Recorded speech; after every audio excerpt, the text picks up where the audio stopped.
Vamos agradecer o Senhor, vamos orar. Vamos buscar a presença do nosso Senhor, que é por isso que nós estamos aqui, né? Então eu convido a todos, vamos orar. Pai, em nome de Jesus, eu te agradeço por essa noite, por essa hora. Eu te agradeço pela minha vida, pela vida dos meus irmãos que estão aqui nessa noite. Muito obrigado. Que o Senhor venha, meu Pai, nos perdoar, olhar com graça e misericórdia, meu Pai. Olhe para nós com misericórdia. Meu Pai, limpa a nossa mente, o nosso coração para recebermos a Tua palavra com o coração quebrado. Meu Pai, com a mentalidade, meu Pai, com humildade diante do Senhor, meu Pai, para recebermos. Nós nos humilhamos, nós confessamos que precisamos de Ti. Eu confesso que eu preciso do Teu Espírito Santo. Eu confesso que eu sou dependente de Ti. Que o Senhor venha sobre nós com força, com poder, papai. Vem aqui no nosso meio, Senhor Jesus. Se manifesta aqui, vem aqui nessa noite, Senhor. Pai, que venha a Tua cavode, a Tua nuvem de glória neste lugar. O peso da Tua glória vem aqui neste lugar. Abençoa, meu Pai, nós com entendimento. Abençoa as pessoas que estão aqui nessa sala, as pessoas que vão ver de casa. Meu Pai, em nome de Jesus, abençoa, Senhor. Vem, meu Pai, vem sobre nós, Espírito Santo. Pai, abençoa-nos, Senhor, com o entendimento da Tua palavra, com a revelação, com o maná, Senhor, fresco que vem do céu, em nome de Jesus. Caia sobre nós o temor do Senhor, caia sobre nós esse temor, meu Pai, porque o princípio da sabedoria, meu Pai, é o temor do Senhor, meu Pai. Nós precisamos do temor. Então venha com entendimento, com espírito de entendimento, discernimento da Tua palavra sobre nossas vidas. Pai, em nome de Jesus, nós entramos em oração e apresentamos a vida, meu Pai, das pessoas lá de Alagoas, Senhor, os lugares que estão alagados neste momento. Meu Pai, aqueles que estão precisando de socorro nesta hora, aqueles que perderam suas casas, que perderam seus bens, Senhor meu Deus, pelas chuvas, eu peço que o Senhor venha guardar eles, venha ter misericórdia, Senhor, e faça a chuva, meu Pai, cair na medida certa naquele lugar. Meu Pai, em nome de Jesus, que eles também entendam o Teu propósito. Alcance as pessoas que estão acampadas, meu Pai, no Brasil. As pessoas que estão na frente dos QGs, meu Pai, no Brasil, lá em Brasília, em todos os lugares do Brasil, meu Pai, as pessoas que estão acampadas, que estão buscando por justiça, livra-nos do homem sanguinário, livra-nos, meu Pai, em nome de Jesus, de todo mal, livra, meu Pai, de todo intento contra a vida deles, em nome de Jesus. Abençoa esta casa de oração, abençoa esta igreja, abençoa os líderes dessa igreja, abençoa os membros, os pastores, meu Pai, em nome de Jesus, que cada um possa sentir e viver a Tua palavra aqui neste lugar, em nome de Jesus Cristo. Eu te agradeço e te louvo para sempre, Senhor. Obrigado, Senhor. Obrigado, Senhor. Obrigado, Senhor. Bendito seja o nome santo do Senhor. Irmãos, eu sou suspeito para falar, mas cada tema que a gente está abordando aqui é muito precioso esses estudos. Hoje a gente já tinha terminado na aula passada Melquisedeque, mas nós estamos vindo aí de uma sequência de aulas falando de Melquisedeque, falando do sacerdócio segundo a ordem de Melquisedeque.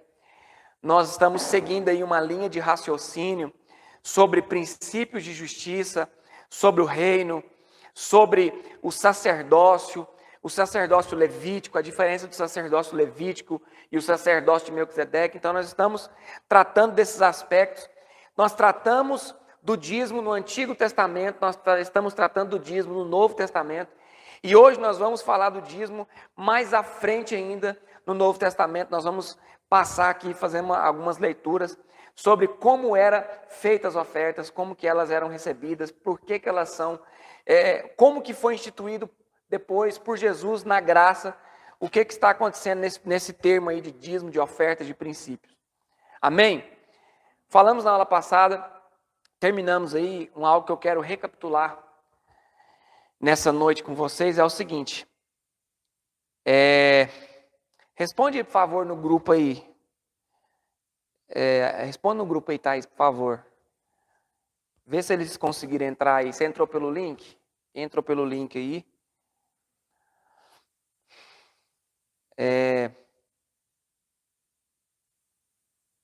Então, uma das coisas principais que nós vamos abordar aqui, que nós temos abordado, é o seguinte. Nós falamos na aula passada sobre Daniel 9:27, que vai falar da abominação da desolação, que é o quê? Quando o anticristo vier e fazer cessar o sacrifício contínuo do templo. Ele vai fazer cessar ali o sacrifício, a oblação no templo, as ofertas. Traduzindo para os nossos dias de hoje, ele vai fazer cessar as ofertas, ele vai fazer cessar o dízimo, ele vai fazer cessar tudo. Hoje nós vamos falar sobre isso. Eu tenho aqui depois um texto para vocês, que eu vou enviar um PDF para vocês, maravilhoso, dessa aula, desse contexto que nós estamos estudando. Muito bom estar esse PDF aqui que eu fiz. Está muito claro, muito bem explicado, nós vamos mandar em cima dele aqui hoje. Então, para relembrar com os textos que nós vamos ler aqui, existem algumas perguntas, que eu vou até ler aqui, algumas perguntas que existem. Algumas perguntas. Olha, eu não sou dizimista porque o apóstolo Paulo não orientou as igrejas a entregar os dízimos, mas orientou as ofertas. Então, olha só. Então, tem algumas questões. Eu não sou dizimista hoje porque a contribuição cristã deve ser voluntária e não imposta como dízimo. Então, hoje existem umas perguntas que fazem com que algumas pessoas não deem o dízimo, não vivem esse princípio. E nós vamos andar em cima dessas perguntas. Eu vou ler outra pergunta aqui para vocês aqui. Vou ler outra pergunta aqui para vocês aqui.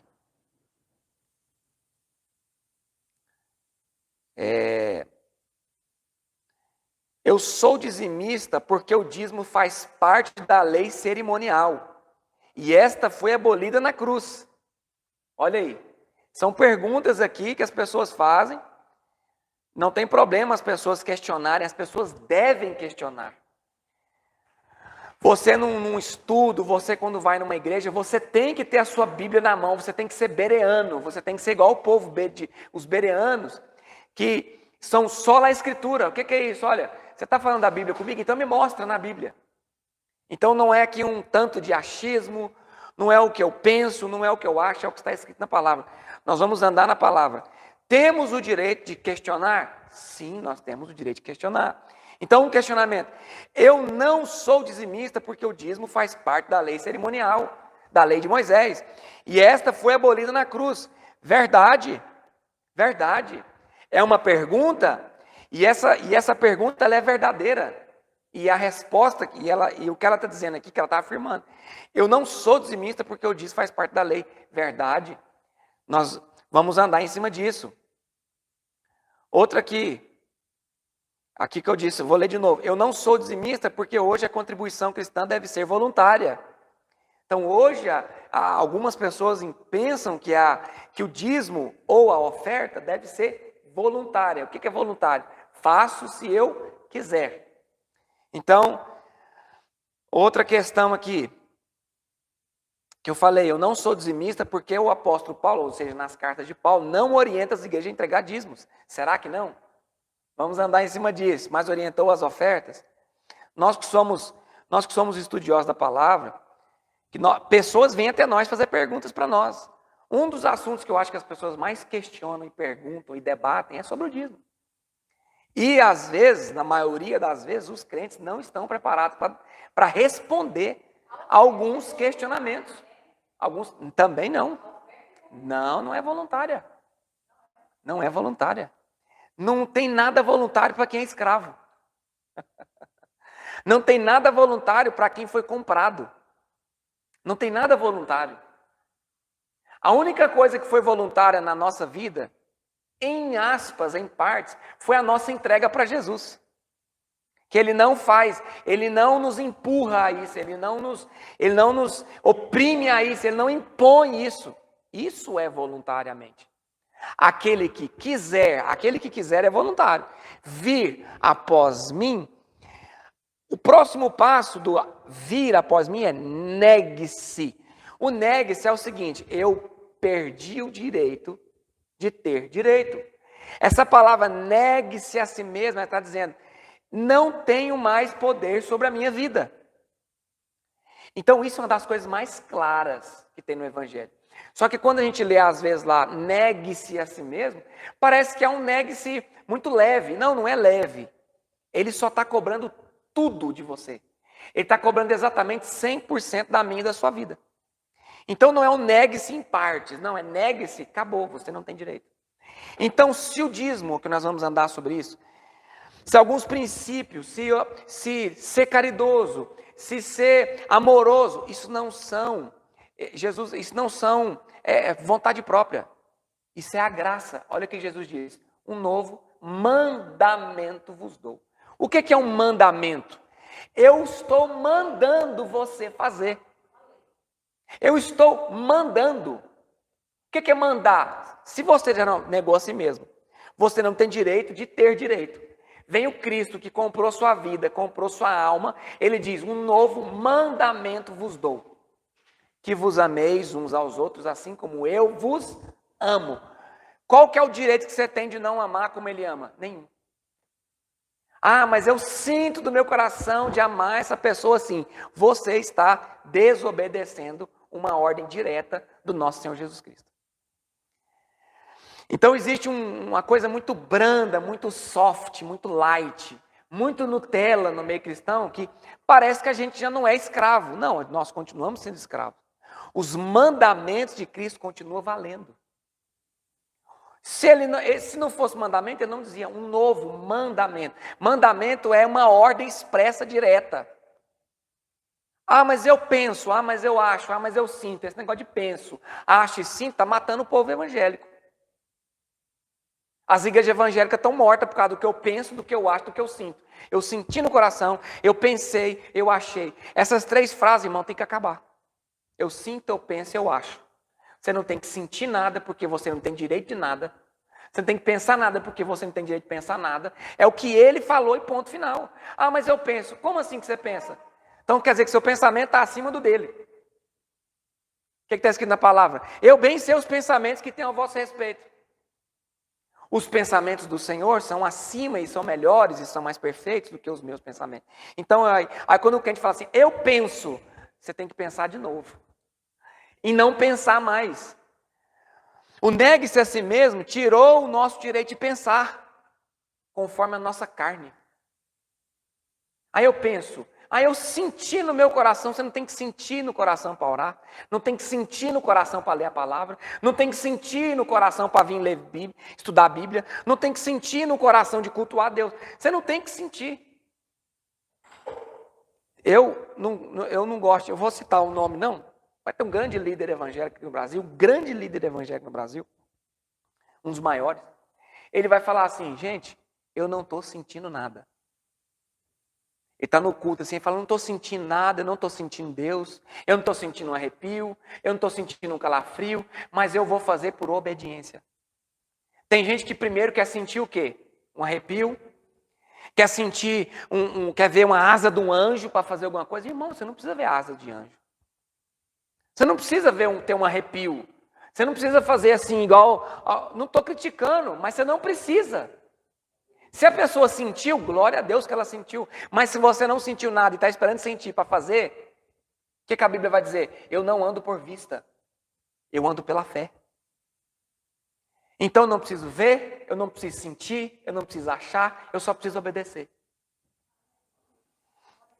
Pensa numa palavra que para nós é uma das coisas mais difíceis e mais duras da nossa vida, se chama obediência. Irmãos, a obediência é uma coisa que nós devemos exercitar. Nós queremos fazer tanta coisa, nós vamos falar sobre os fariseus, sobre algumas coisas aqui, bem pesada hoje. Amém? Então, encerrando essa questão de Melquisedeque, essa questão da abolição do dízimo no fim dos tempos, na segunda metade, na metade ali da grande tribulação, o que vai ser tirado? Vai ser tirado do templo a oferta, vai ser tirado o dízimo, vai ser tirado da oblação, o sacrifício contínuo vai ser tirado. Por que vai ser tirado? Nós falamos na outra aula. Porque o diabo não pode receber dízimo. O diabo não pode receber aquilo que é consagrado a Deus. Eu estava num lugar esses dias para trás, eu estava num culto de ceia, e as pessoas lá, eu já ensinei isso aqui, eu vou citar para nós aqui, para uma questão de aprendizado aqui. A pessoa pega o pão da ceia e fala assim, nós consagramos este pão ao Senhor. Então ninguém vai poder comer do pão. Porque a palavra consagrar é separado para. Se eu pego o pão, levanto o pão e falo, eu consagro ao Senhor, você pode consagrar o pão ao Senhor. Só tem um problema, ninguém vai poder comer dele.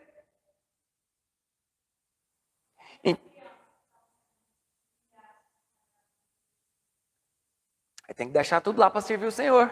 Assim como eram os primogênitos lá de Israel. O primogênito é consagrado ao Senhor. Está escrito lá, o primogênito é consagrado ao Senhor. É do Senhor. Separa o primogênito do boi, separa o primogênito da ovelha, separa o primogênito da tua tribo. Nasceu aqui um varãozinho primogênito, separa ele e entrega lá para o sacerdote. Então isso é consagrar. Nós devemos andar na Escritura, porque senão nós não vivemos o que está escrito. Nem sei por que eu falei isso, mas amém. Eu não lembro, eu estava num contexto aqui, mas essa questão de consagrar. Se eu falo uma coisa que eu não sei, eu estou pecando. Uma palavra que eu já disse para vocês aqui, não vou dizer essa agora não, fica para outra aula. Eu não vou falar não. Vamos lá. Ah, eu lembro porque eu falei do consagrado. O dízimo, ele é consagrado, ele é separado ao Senhor. Nós vamos ler um texto aqui que fala isso no Novo Testamento. Está lá em Coríntios. Nós vamos ler esse texto. O que eu quero dizer é que quando o anticristo se assentar lá no novo templo que ele vai construir, ele vai tirar o que é consagrado do Senhor, porque ele não pode. Ele não pode. Então, se ele não pode, ele tira. Porque senão ele não vai ter ali legalidade para estar ali dentro. Não, nós vamos começar, nós vamos andar nesses textos todos, mas vamos aqui agora, primeiramente, vamos entrar aqui em João capítulo 12, verso 6, por favor, vamos lá. Vamos começar aqui a falar da bolsa de Judas. Primeiro tema aí, bolsa de Judas. Você que está com seu caderno, anota aí, a bolsa de Judas. Judas Iscariotes. Você que está aí, vamos ler ali. A bolsa de Judas. João capítulo 12, verso 6. Ora, ele disse isto não pelo cuidado que tivesse dos pobres, mas porque era ladrão e tinha a bolsa e tirava o que ali se lançava. Para a gente ler outro texto, concordância com esse, abre mais para frente um pouquinho no capítulo 13, verso 29. De João também. Vamos ler esses dois textos, vamos falar sobre esses dois textos. Dentro dessa bolsa de Judas aí, vamos ver o que tem dentro da bolsa de Judas.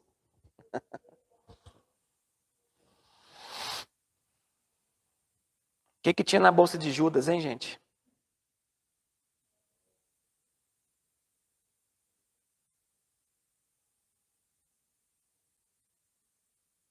Abriu aí? Então vamos ler lá. Olha só.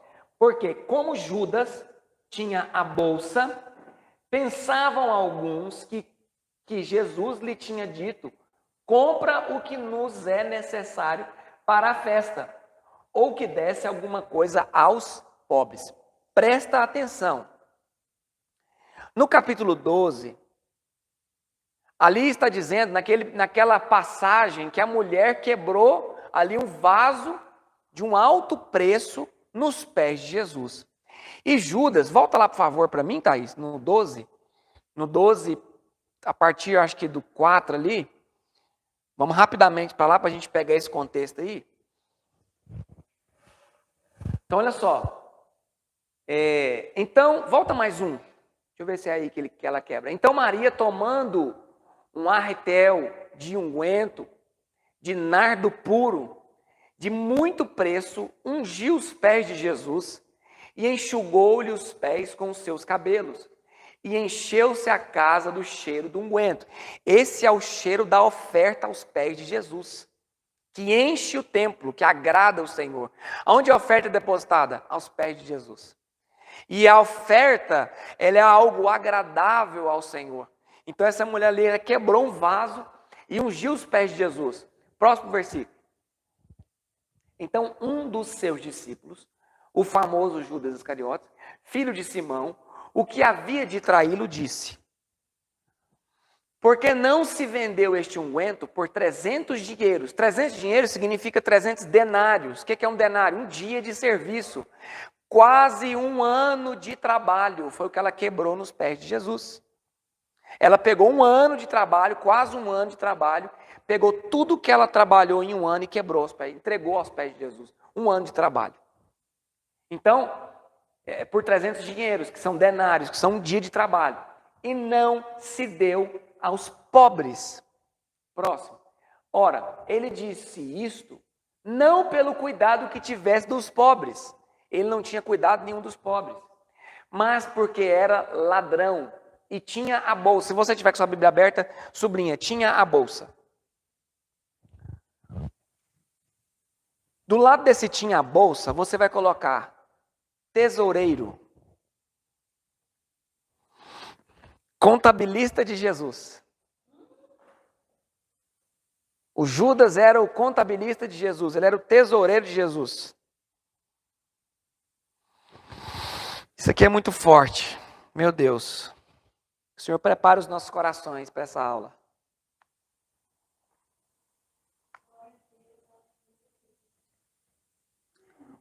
Tem alguém aí ainda?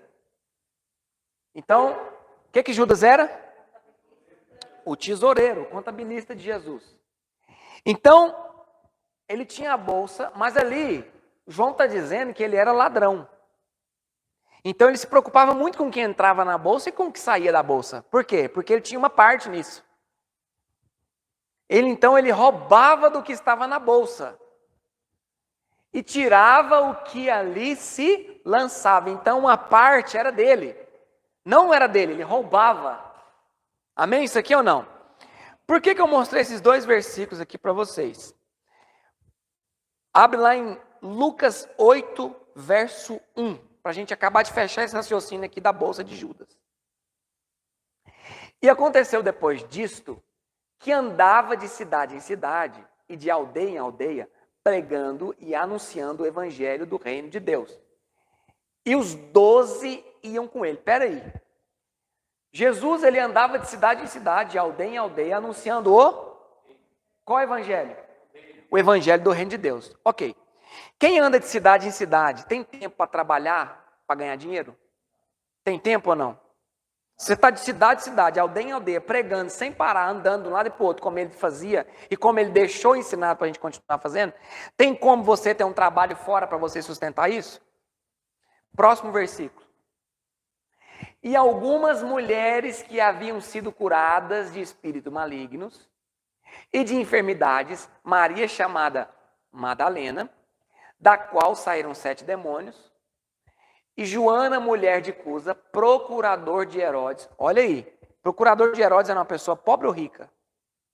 Eu acho que era uma pessoa de status, uma pessoa bem posicionada na sociedade. E muitas outras que o serviam com seus. Então essas muitas outras são mais duas? São muitas. Então ele está citando o nome de algumas, mas está dizendo que além dessas algumas citadas nomes, existem muitas outras que serviam com seus bens. As traduções mudam um pouco, mas serviam o Senhor como? Ofertavam no ministério de Jesus. Se você quiser colocar isso aí nesse versículo, você sublinha esse serviam, era ofertavam ou mantinham, eram mantenedoras do ministério de Jesus. Mantenedoras. Com os seus bens, com o seu dinheiro, com a sua vida financeira, eles mantinham, sustentavam o ministério de Jesus. Ou andar de cidade em cidade, era de graça e não custava dinheiro. Ou eles tinham que chegar lá e não tinha que comer, não tinha que beber, não tinha que vestir, não tinha que andar. Então, existia ofertas. Se existia ofertas, estou falando dos dias do próprio Jesus, com os 2 pezinhos na terra. Existia uma oferta, existia um tesoureiro, existia pessoas que ofertavam, existia pessoas que recebiam a oferta e pessoas que administravam a oferta. Quem está entendendo isso aqui? Mas isso aqui é Novo ou é Velho Testamento? Ok. Mas depois que Jesus foi para a cruz, isso foi abolido. Não precisou mais dar ofertas, não é isso que as pessoas pensam? Então o que eu estou querendo mostrar aqui dentro da palavra de Deus é que nos dias de Jesus existiam pessoas que ofertavam, que mantinham o ministério de Jesus, e não só de Jesus, mas como ele está escrito também, dos 12. Tem alguém entendendo isso aqui? Amém ou não? Vocês podem glorificar o Senhor. Olha só, então eu estou querendo dizer que tinha um ministério, existia as ofertas, e existia a pessoa, que nós já sabemos o nome dele, que era Judas, que era o tesoureiro de Jesus. Era o tesoureiro de Jesus.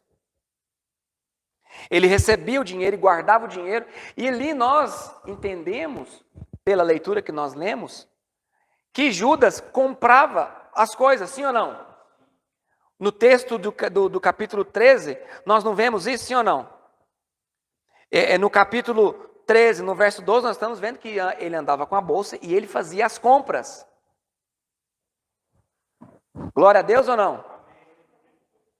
Quem está entendendo até aqui? Simples, né?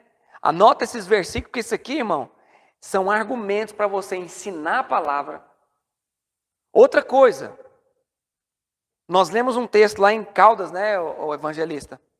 Estava lá o Marquinhos também, que nós lemos que o presbítero, ou seja, o pastor, o ministro, o sacerdote, tem que estar pronto para quê? Para combater as heresias. Olha aí para quem não quer estudar a palavra. Nós estávamos lendo um texto lá, você lembra disso, irmão Fábio? Que o presbítero, que é o mesmo que o pastor, o ministro, ele tem que estar pronto, apto para combater as heresias que vêm na igreja. Vem um irmão aqui com heresia, nós temos que estar prontos na palavra para combater qualquer tipo de heresia que sai fora do evangelho. Então, nós estamos estudando isso aqui, nós temos que ter clareza e nós temos que estar adestrados, nós temos que estar com a espada bem empunhalada e não é com machado cego, não. Não é com espada cega, nós temos que andar com a espada bem afiada. Por quê? Pode ser que você tenha a oportunidade de pregar para uma pessoa, de ensinar uma pessoa, mas não tenha a espada afiada. Você vai mandar o machado ali na árvore, ali da grossura de um dedo o corte dele. Sabe o que vai acontecer? Você machuca a árvore e não faz o que tem que fazer. Amém até aqui, irmãos? Então, por favor. Então quer dizer que Judas, nós vamos lá abrir um texto aqui, em Isaías 14, 14. Você já pode abrir, por favor? Vai falar, não, mas o que tem a ver? Isaías 14, meu Deus. Será que nós vamos aguentar aqui e ficar sem o ar?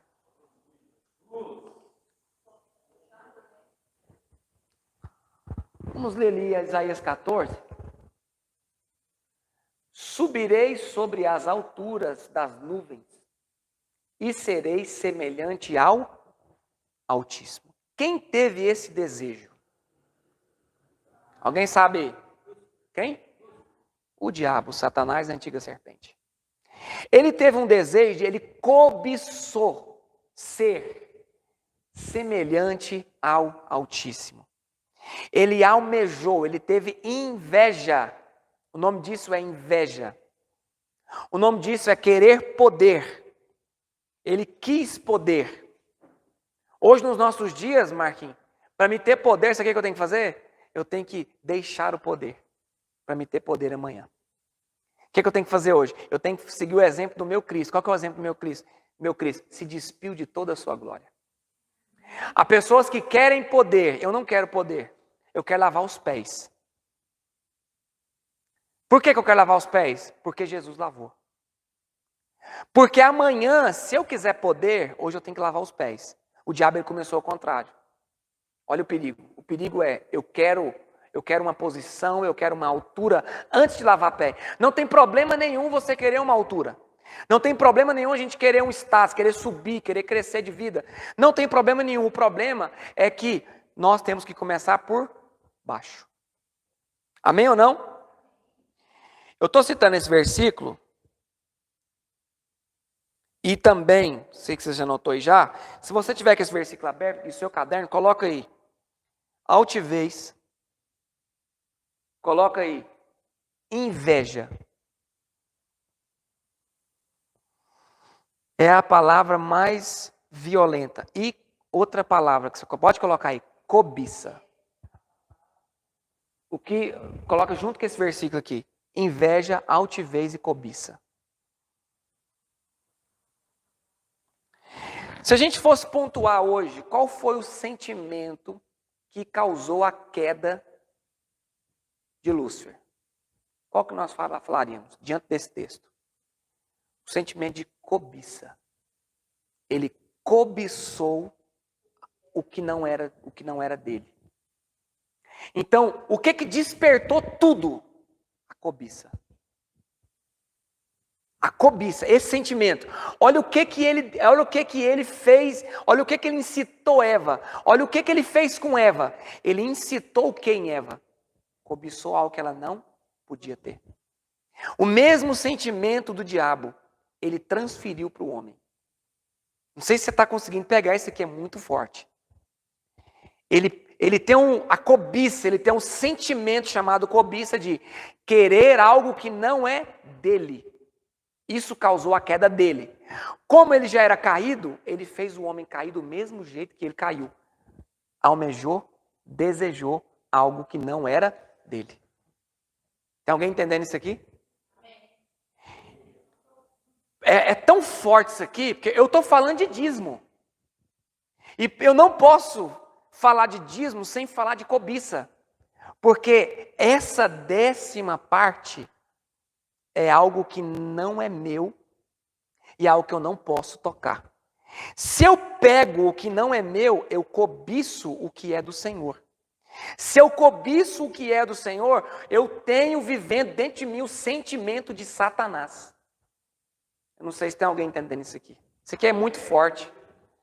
É doloroso de ouvir, mas é a pura realidade. Olha só. Todas as árvores do jardim, todas são todas, exceto a árvore do conhecimento do bem e do 10%. Está vendo aquela árvore, Adão? 10%. A minha parte, não toque. Porque no dia em que dela comer, ou o dia que você tocar nela, você vai morrer. O que o Satanás queria? Ele queria um trono, sim ou não? Ele queria um trono. Por que ele queria um trono? Porque o trono estava vazio. E o trono era de quem? Do nosso Cristo. O que é mais precioso no céu? O que é mais precioso no céu? É a árvore da vida. É Jesus. Ele é a pessoa mais preciosa. Ele é o que eu quero para mim. Então ele quis pegar o que não era dele na hora que não era para ele. Ele cobiçou, ele desejou algo. Então essa foi a queda do homem. A queda do homem partiu-se da cobiça, querer algo que não era dele. Quem está entendendo isso aqui para me continuar? O tema da aula hoje, para você que não anotou, para você que não colocou no rodapé do seu caderno aí, é o pecado de Ananias e Safira. Esse é o tema da aula hoje. Nós estamos vindo uma saga aí de 2 aulas já do sacerdócio de Melquisedeque e do dízimo. Nós estamos tratando sobre o sacerdócio. Não tem como eu falar do sacerdócio sem tratar do dízimo. Então eu vim trazendo de Gênesis 14, eu vim trazendo ali a oferta de Abraão. Eu vim trazendo aqui, nós estamos agora no Novo Testamento, nós lemos Hebreus, só falando de dízimo e do sacerdócio Melquisedeque, mas agora nós vamos tratar o dízimo dentro das cartas de Paulo e dentro dos evangelhos. Então nós lemos aqui que existia oferta. Quem ofertava? Nós lemos. As mulheres ofertavam, poucas ou muitas? Muitas mulheres ofertavam. E alguém recebia. Quem recebia? Quem recebia as ofertas? Judas. Quem era o tesoureiro? Judas. Judas era o quê? Ladrão. Ele roubava das ofertas. Existe isso ainda hoje? Existe. O que Judas era? Um apóstolo. Judas era um discípulo. Ele era um dos 12. Dentro de um dos 12 tinha um homem, uma pessoa que era o tesoureiro encarregado de receber as ofertas e ele roubava da oferta, que era dos irmãos dele, que era dos outros 11 e que era do próprio Cristo. Então quer dizer que ministério é mantido por quê? Pelo que entra na bolsa. O ministério é mantido por aquilo que entra na bolsa. São ofertas. Então nós vamos falar de dízimo de ofertas aqui dentro desse contexto. Abre lá agora na sequência. Por favor. E se puder ligar ali, era bom. Ligar ali o arzinho ali para nós. Só apertar lá. Irmão, essas aulas assim eu acho que o povo não gosta não. Cobiça. São 3. As 3 são uma, né? Mas cobiça. Para esse texto aqui que nós acabamos de ler aqui, Isaías 14, 14. Subirei, olha a soberba, subirei. Eu vou lá sobre as alturas das nuvens e serei. Olha a soberba, e serei semelhante. Então, o que ele quer? Ele cobiça um lugar, ele desejou um lugar que não era dele. O que Eva fez? Cobiçou algo que não era para ela. Ela tinha ordem, ela tinha mandamento de não comer. E ela sabia desse mandamento. Vamos lá rapidinho para Gênesis 4, 5. Rapidão para a gente fechar, a gente depois vai para...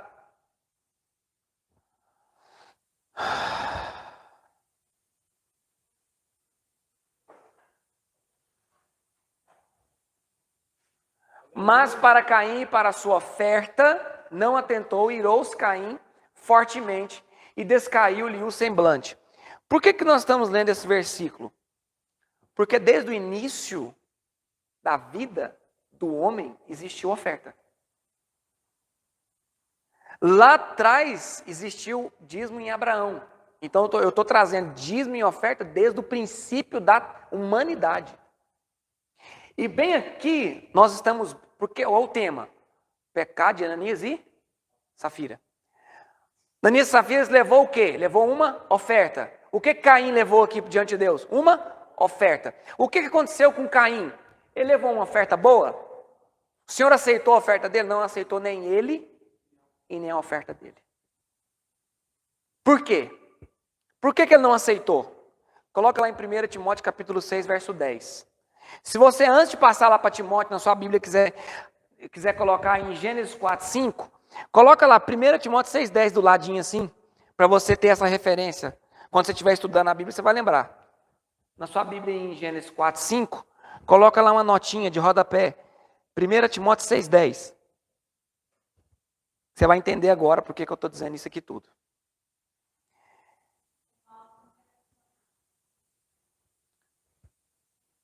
Primeira Timóteo.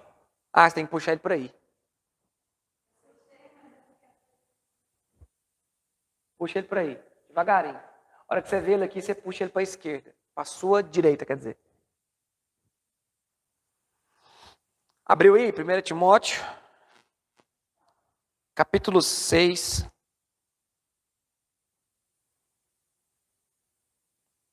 Verso 10. O amor ao dinheiro é a raiz de toda espécie de males. Enquanto... abriu ali não. Você vai, olha lá o mouse, lá na tela. E faz assim com ele assim, pro seu lado assim, ó.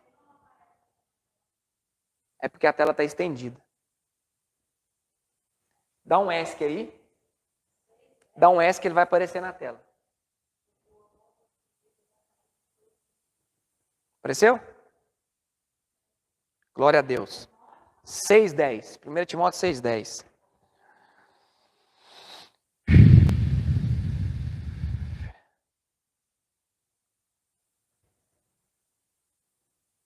Tá ali? Porque o amor ao dinheiro é a raiz de todos os... O que o povo que não gosta de ler Bíblia fala? O amor ao dinheiro... O dinheiro é a raiz de todos os males, né? O dinheiro é a raiz de todos os males, mas não, é o amor ao dinheiro. Não é o dinheiro, é amar o dinheiro. Porque o amor ao dinheiro é a raiz de todos os males. Aonde está o mal? No amor ao dinheiro. Por quê? Qual que é o primeiro mandamento? Não sei se você sabe. Pega essa revelação para você. Quê? Amar a quem? Amar a... Qual que é o outro senhor da Bíblia? O dinheiro. O que está escrito aqui? O amor a mamon.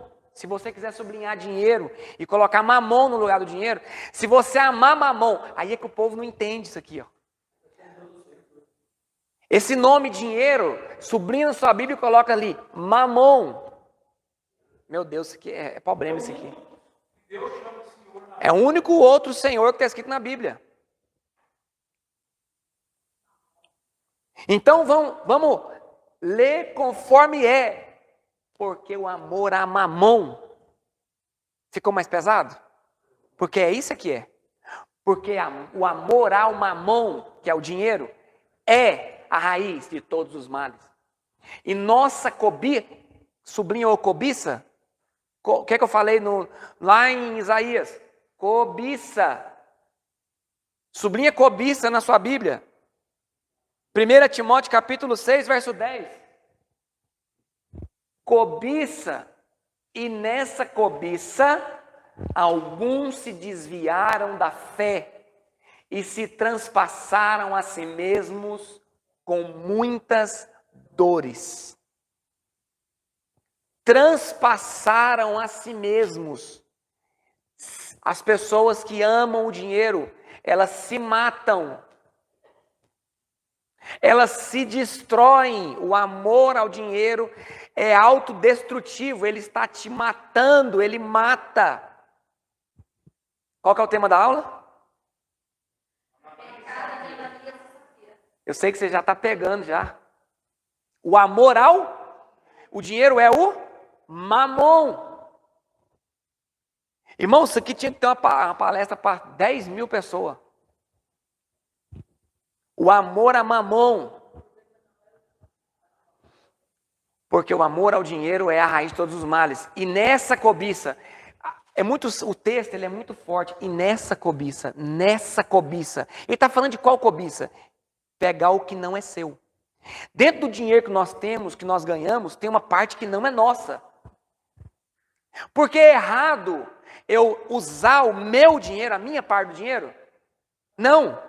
O problema é quando eu almejo o que não é meu. E quando eu não almejo o que não é meu, é cobiça. E como que o homem é provado? Aonde está o seu tesouro, ali está o seu coração. Então é ali, eu falei na outra aula e vou falar de novo. Deus não quer dinheiro. Deus não quis Isaac. Deus quer o coração, então por isso ele prova. Como que ele prova? Sondando o coração para ver o que está lá dentro. O que aconteceu com aquele jovem rico que chegou em Jesus e falou: olha, como eu hei de fazer para herdar a salvação, a vida eterna? Venda, dê tudo que você tem aos... Era o que Jesus queria, que ele desse tudo? Não, é porque Jesus sabia que o coração dele estava no dinheiro, nos bens. O que nós lemos lá em João? Que as mulheres serviam Jesus com todos os seus bens. Elas tinham apego nos bens? Tinham apego no dinheiro? O que o dinheiro fazia? Servia o ministério de Jesus. Irmãos, isso aqui é a Bíblia. Tem alguém entendendo essa palavra, irmão? Você sublinhou ali nessa cobiça? Ter dinheiro é pecado, irmãos? Usar o seu dinheiro é pecado? O que é pecado? Cobiçar, amar o que não é seu. Prender, reter o que não é nosso. Aí está o problema. Era pecado Adão comer das árvores do jardim? Não.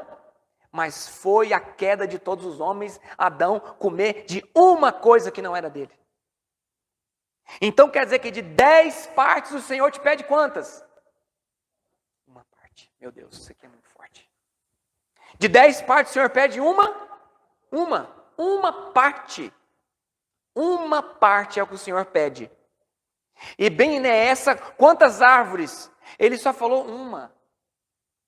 Então o dízimo do jardim do Éden, o dízimo do Éden, o não toque do Éden, o não pegue, o não mexa, isso é meu, isso é do Senhor, não toque. O homem cobiçou. Lá no céu, o diabo, a única coisa que o diabo não podia tocar, a única coisa que o diabo não podia almejar, porque tudo ele já tinha. Quem era o mais formoso? Quem andava em notas musicais saia do corpo dele? Quem era o mais belo, que a Bíblia fala? Ele. Olha o Adão, o homem perfeito. Tinha o Éden todo para ele. Tinha todas as delícias. O que é Éden? Lugar delícias, de delícias. Olha o Satanás, no próprio céu.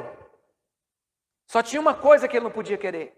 Meu Deus, estou sentindo uma glória de Deus. Só tinha uma coisa que o Satanás não podia almejar: o trono.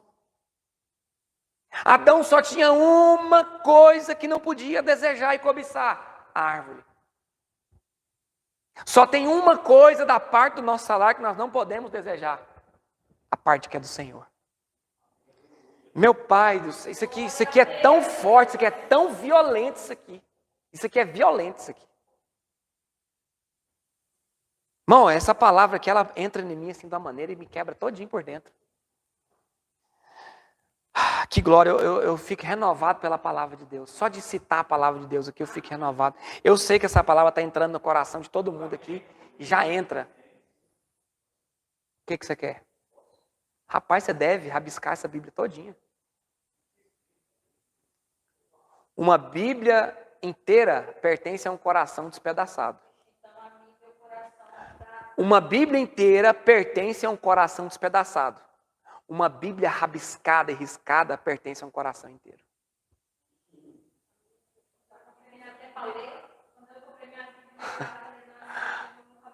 Alguém pegou isso aí ou não? Se ninguém pegou, não pega mais. Eita, Jesus! Por isso que a minha Bíblia, irmão, está toda amassada, irmão, riscada, para um lado para o outro, as páginas já tudo pegadas de passar para um lado para o outro, mas elas pertencem a um coração que está inteiro. Agora, uma Bíblia novinha, sem nenhum risco, significa que não tem comunhão com Jesus, e o coração dessas pessoas estão destroçados. Só pegou quem está aí, né, irmão Fábio? Tem alguém aí? Bendito seja o Senhor. Preciso falar mais alguma coisa desse versículo aqui, irmãos? Então olha só. Por favor. É 40 minutos de aula. Como assim, irmão? Passa rápido. Como assim?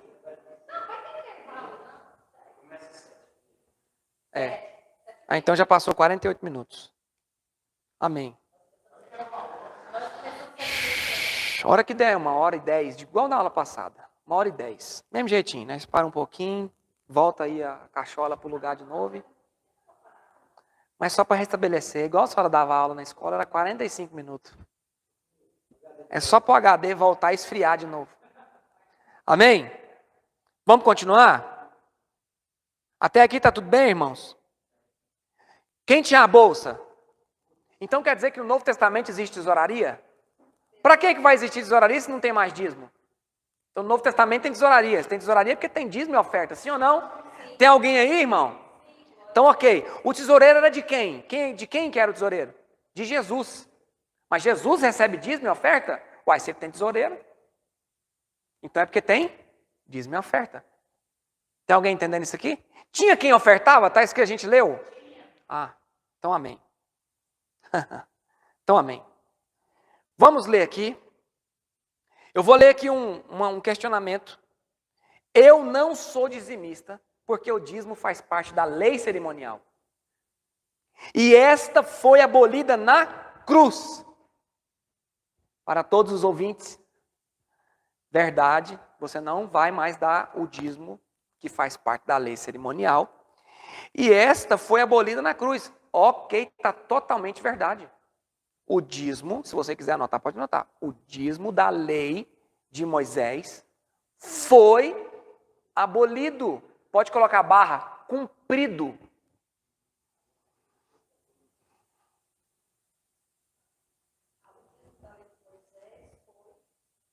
Abolido.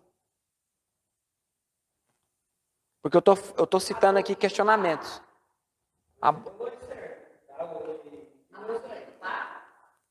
Cumprido. Executado.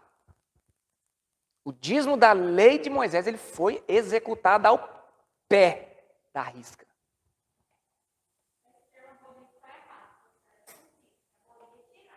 Não, mas abolido é tirado mesmo. Exatamente. Portanto, é porque tem gente que usa termo. Eu estou usando o termo que é usado. É porque lá em Hebreus tem uma tradução que fala abolido. É por isso que é usado esse termo, abolido. E em outra tradução, abrogado. O que é abrogado e abolido é a mesma coisa. Só que é errado mesmo, ele foi cumprido. Por que o dízimo foi cumprido por Jesus? Alguém sabe dizer? Porque ele era a parte melhor de Deus. Quem era o dízimo do céu? Quem era a oferta do céu? Ele era a primícia, ele era o dízimo, ele era a oferta. Ele era o sacrifício. Ele era o cordeiro. Ele era o rei. Ele era o sacerdote. Ele era o filho. Ele era a raiz de Jessé. Ele era o príncipe da paz, o Deus forte, o Emanuel. Por que Emanuel? Porque estava conosco. Deus Então ele era, ele é e há de vir. Então vamos lá. Vamos abrir, por favor. Nós já falamos de Gênesis 14. Agora eu quero que abra, por favor, em 1 Coríntios, capítulo 9, verso 11. Vou tentar falar só do Novo Testamento aqui, para as pessoas que não gostam de falar do dízimo no Novo Testamento. 1 Coríntios, capítulo 9. Por favor, irmã, volta aí.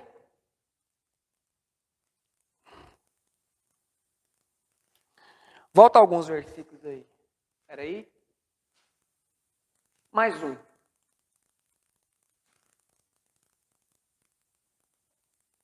Mais um.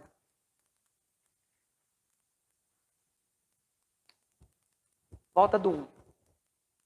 Eu acho que vai precisar ler tudo. Põe no 1. Verso 1. Esse aqui é brabo agora. Vamos acabar de quebrar o resto, então. Olha só.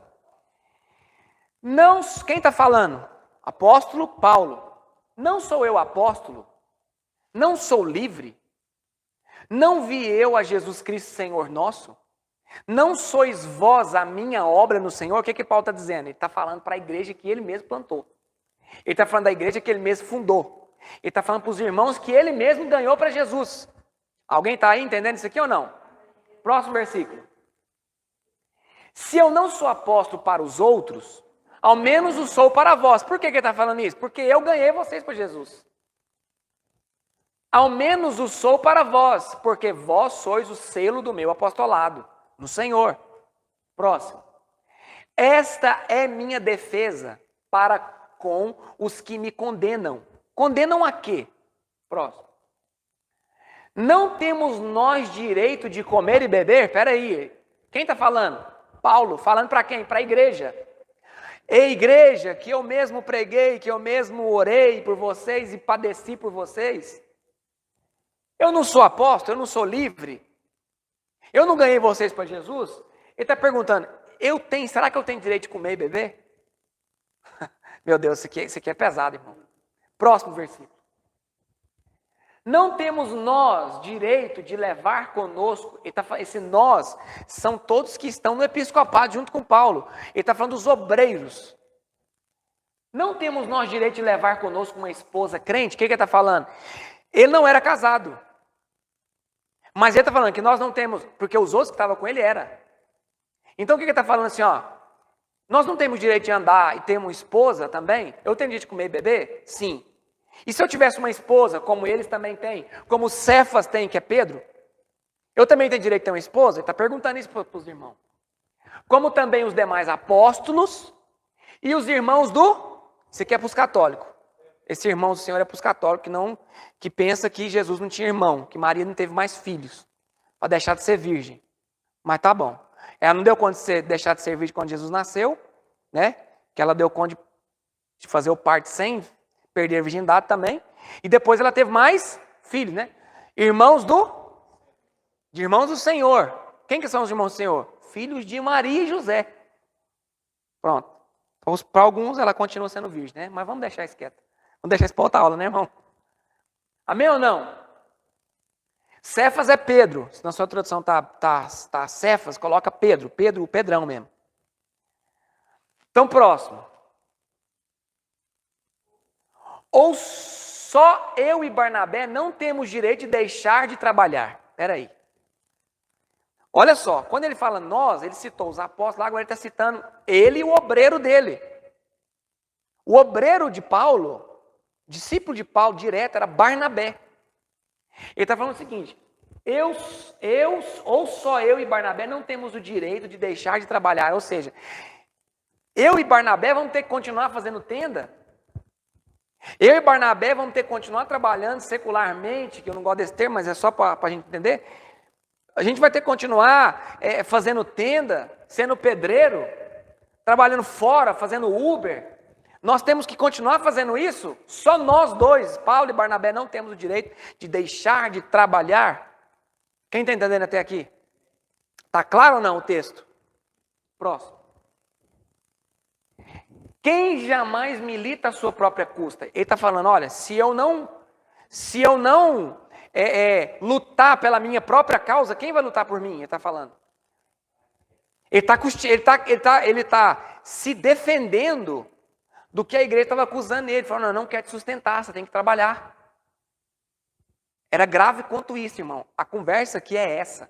A conversa aqui era uma igreja questionando o seu pastor por que nós temos que ofertar e dizimar na sua vida. Eu estou colocando vocês no contexto aqui, é o que está na Bíblia. É exatamente isso. A igreja questionou Paulo, por que nós temos que te ofertar e dizimar? Novo ou Velho Testamento? Quem planta a vinha e não come do seu fruto, o que Paulo falou no começo? Quem ganhou isso para Jesus? Quem que fundou a igreja? Aí ele está falando o seguinte, ó. Quem planta a vinha não come do seu fruto? Irmãos, isso aqui é para os crentes, que os crentes Nutella não aguentam isso aqui. Porque às vezes a gente lê o texto corrido e não vê o que está lá de verdade escrito. Ou quem apacenta o gado não se alimenta do leite do gado? Próximo. Digo eu isto segundo os homens, ou não diz a lei também o mesmo? Vai, próximo. Porque na lei de Moisés está escrito, não atarás a boca ao boi que trilha o grão. Porventura, tem Deus cuidado dos bois? Tem alguém entendendo isso aqui ou não? Na lei estava escrito o quê? Qual que era a lei? Quando você estiver aqui com o boi no arado, puxando o arado, você vai tampar a boca dele para ele não puxar lá um pouquinho do trigo? Você quer que ele trabalhe sem comer? Paulo está falando exatamente isso. Próximo. Ou não o diz certamente por nós. Ele está falando assim, ó, se Deus tem cuidado do boi, será que ele também não tem cuidado de nós que pregamos o evangelho? Então lá, certamente que por nós está escrito, porque o que lavra deve lavrar com esperança, e o que debulha deve debulhar com esperança de ser participante. Próximo, para acabar de quebrar. Se nós vos semeamos as coisas espirituais, Será muito de vós recolhamos as carnais? Vou traduzir para você que não entendeu. Bens materiais, algumas traduções está bens materiais. Olha só, se os apóstolos, se os ministros, se os pastores têm dado a voz ali, se nós, apóstolos, eu e Barnabé, temos dado a vocês bens espirituais, nós temos coberto a vida de vocês, nós temos dado alimento espiritual para vocês, ungido as vossas cabeças no mundo espiritual, será muito que vocês nos dê os seus bens materiais? Tem alguém entendendo isso aqui? Eu quero ver um crente que lê isso aqui e não entende isso aqui como um apelo. Isso aqui é um apelo forte. Isso aqui não é uma conversinha. Isso aqui é uma briga que ele estava tendo com Corinto. Você está entendendo isso aqui, irmãos? Próximo versículo. Se outros participam deste poder sobre vós, ele está falando dos outros apóstolos, por que não, e mais justamente, nós? Mas nós não usamos deste direito. Subir na sua Bíblia direito. Se tiver na sua Bíblia escrito em direito, sublinha direito. Nosso direito. Usamos deste direito, mas nós não usamos deste direito. O Paulo está dizendo que ele tem direito de receber? Sim ou não? Ele está falando isso? Olha o que ele vai dizer. Mas nós não usamos deste direito. Antes, suportamos tudo para não pormos impedimento algum ao evangelho de Cristo. O que ele está falando? Por causa desse povo tão duro de coração. Por causa desse povo que está atando a boca do boi, Paulo está trabalhando. Sabe por que tem pastor trabalhando? Porque tem gente igual de Corinto, que está atando a boca do boi. Só que depois vai ser feita uma pergunta para essas pessoas que estão atando a boca do boi. Você está fazendo justiça? Você está sendo justo nas suas ações? Aqueles que estão te dando alimento espiritual, você não está dando os bens materiais? Está escrito lá na palavra. Irmãos, assim, às vezes é difícil a gente pregar isso na posição de cá, porque parece que eu estou pedindo para mim, né? Mas não olha assim, não. Se eu não for pregar essa palavra exatamente como ela está, nós vamos ter que rasgar essa parte da Bíblia. Ah, mas deve estar fazendo isso aqui, uma lavagem cerebral para conseguir. Irmãos, eu sou dizimista. Eu oferto. E eu trabalho para Jesus. Porque eu não sou isento. O pastor não é isento de dar dízimo. Mas o que eu estou querendo dizer para vocês, essa palavra aqui, se ela não servir para mim, ela também não vai servir para vocês. Se eu não puder ler essa palavra aqui e mostrar e pregar para as pessoas, de que adiantou o Espírito Santo escrever essa palavra aqui? Vamos jogar fora. Vamos pôr fogo nisso. Antes suportamos tudo para não pormos impedimento algum ao evangelho de Cristo. Põe próximo, por favor. Não sabeis vós que os que administram o que é sagrado comem do que é do templo? Ele está falando do Antigo Testamento. Ele está falando do Antigo Testamento. Nesse versículo ele coloca Antigo Testamento, coloca lei. Não sabeis vós que os que administram do que é sagrado comem do que é do templo? E que os que de contínuo estão junto ao altar participam do altar? Próximo. Agora, assim ordenou. Não, por favor, sublinha lá essa palavra ordenou. É porque não tem jeito não. As pessoas têm que ver isso aqui. Não tem lógica isso aqui não. Ordenou. Thaís, está escrito o que lá? Assim? É uma ordem ou te dá escolha? É uma ordem? Ordenou também quem? Quem que ordenou? Mas agora eu queria saber quem ordenou. Qual Senhor? Aos que anunciam o evangelho, que vivam do...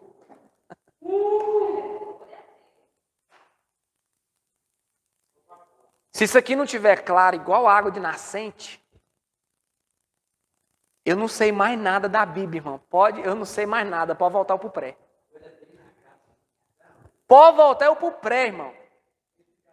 Agora eu quero dar uma ênfase muito grande aqui para vocês que que são estudiosos e professores da palavra, vocês ministrem para todo mundo aí, vocês vão dar aula, vocês estão dando aula para todo mundo aí.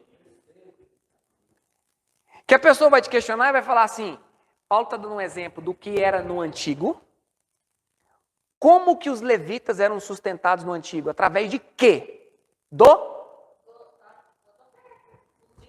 Hã?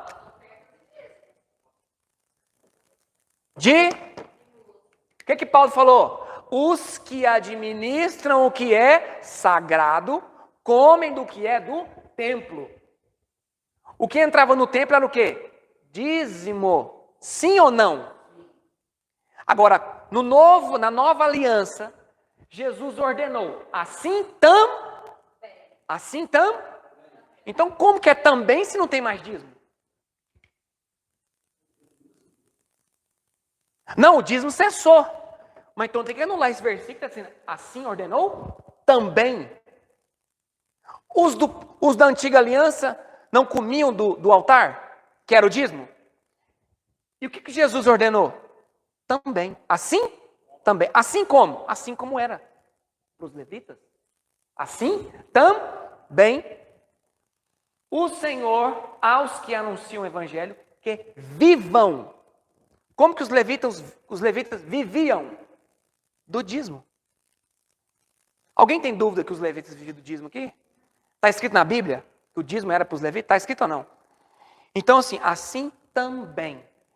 Como que um cara que ministra o evangelho vai viver se foi abolido o dízimo? Se você me explicar.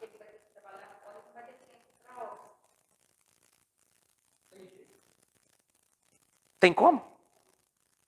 Jesus mandou trabalhar fora e depois ministrar o evangelho? Se você acha um lugar aí que me mostra isso. Se tiver aí, pode alguém mostrar na Bíblia para mim. Pode mandar o texto aqui agora pode mostrar para mim. Onde tem uma ordem de Jesus, aquilo ali está escrito o quê?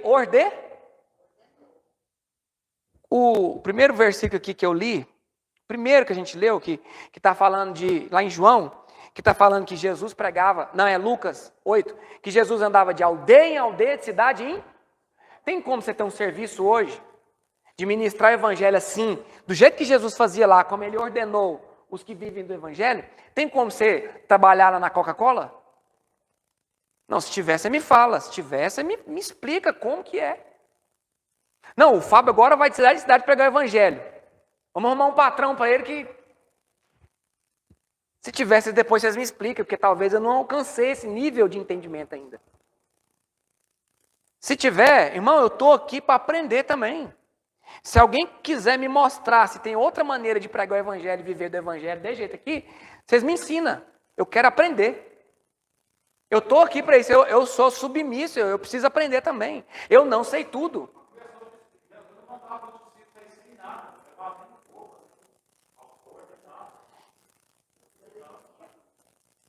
Amém, irmão?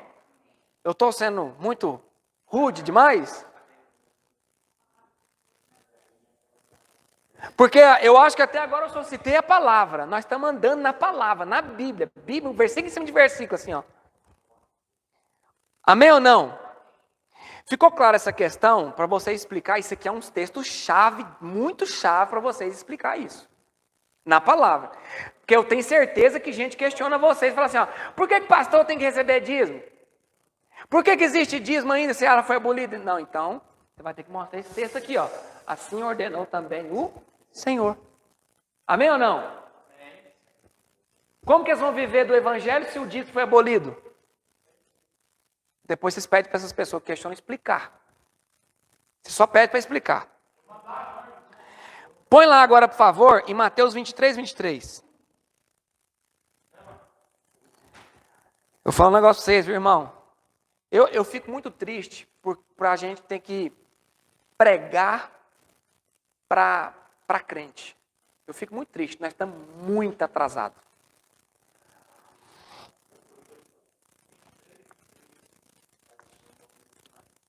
Nós vamos ter que pregar para cristão. Cristão que não converteu, que não mudou a rota da vida dele. Olha só. Irmão, esse versículo aqui é terrível. Esse aqui é terrível. Ó. Ai de vós, escribas e fariseus hipócritas, pois que dizimais a hortelã, o endro e o cominho, e desprezais o mais importante da lei, o juízo, a misericórdia e a fé. Deveis, porém, fazer estas coisas e não omitir aquela. Esse versículo aqui é um versículo muito violento para você estudar. Por favor, sublinha lá, juízo, misericórdia e a fé. O que você quer? Hã? Já deu? E fé. Sublinha, por favor, isso é muito importante. Sublinha. Juízo, a misericórdia e a fé. Mateus 23, 23. Você está em Mateus ou em Marcos?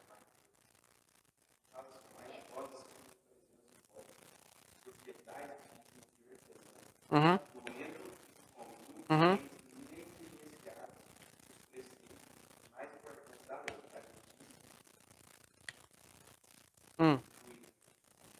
Aham.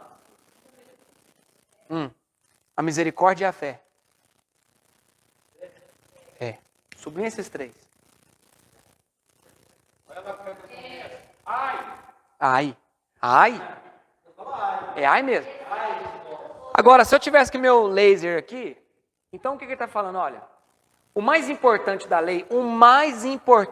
lei é o juízo, a misericórdia e a fé. Ele está falando que é o mais importante. Quem está falando? Jesus está falando. Deveis, pois, fazer estas coisas. Qual é estas? Nesse estas coisas, estas é o dízimo. Lá debaixo desse estas coisas, põe uma setinha e coloca dízimo lá. Lá em estas, fazer estas coisas e não omitir aquelas. O estas é o dízimo. O aquelas é a misericórdia, a fé e o juízo. Embaixo de estas. Não, e não omitir aquelas é o juízo, a misericórdia e a fé. Nós vamos encerrar agora, dar um pausinha, mas eu vou acabar de explicar isso aqui que vocês entenderam. Eu vou esperar vocês anotar para me explicar, bem explicadinho esse versículo aqui. Tá. Eu vou explicar bem explicar, presta atenção. Ele está falando o seguinte: deveis, porém, fazer estas coisas. O que ele está falando? Devei, porém, fazer estas. O que ele está falando que nós devemos fazer? Dar o dízimo. Ó, deveis, porém, fazer estas coisas. Ele está falando, deixe de fazer. Ele está falando que deveis. O que é dever? Nós devemos fazer estas. Quais estas? O dízimo do endro, da hortelã, do cominho, de tudo. O dízimo de tudo. Do mesmo jeito que está lá escrito lá em Gênesis 14. O que é Gênesis 14? Abraão. Hã?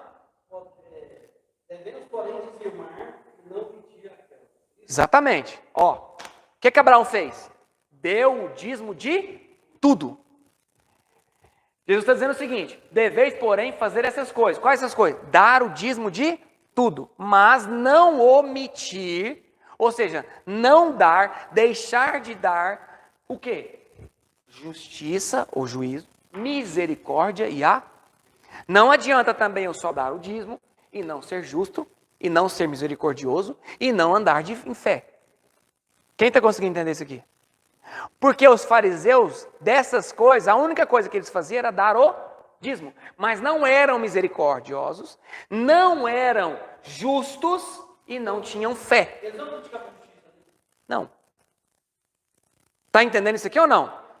Eles não eram justos, não eram misericordiosos e não tinham fé. Por que eles não tinham fé? Estavam diante do Filho de Deus e não tinham fé nele. Não exercitavam misericórdia. Por quê? Queria apedrejar todo mundo.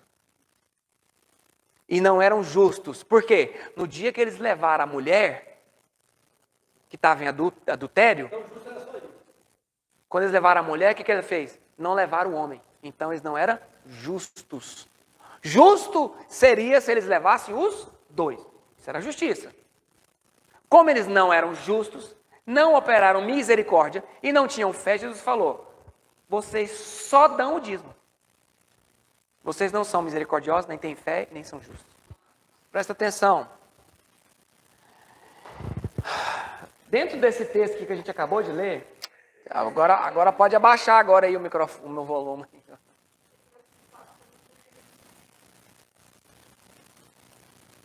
Abaixa aí para nós, fazendo favor. Olha só.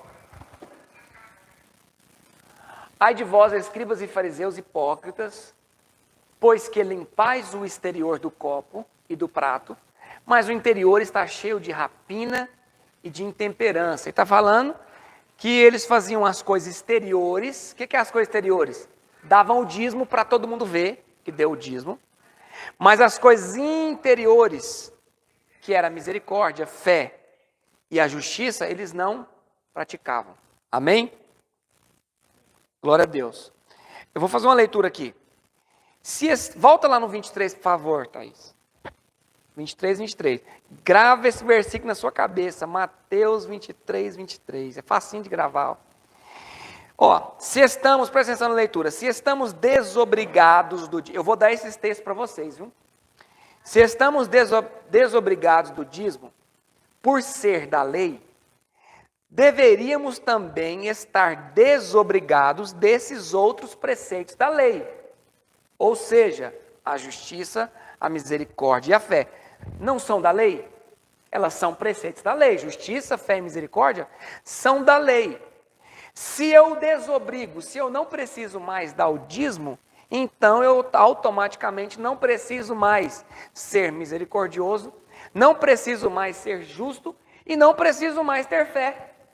Quem está entendendo isso aqui?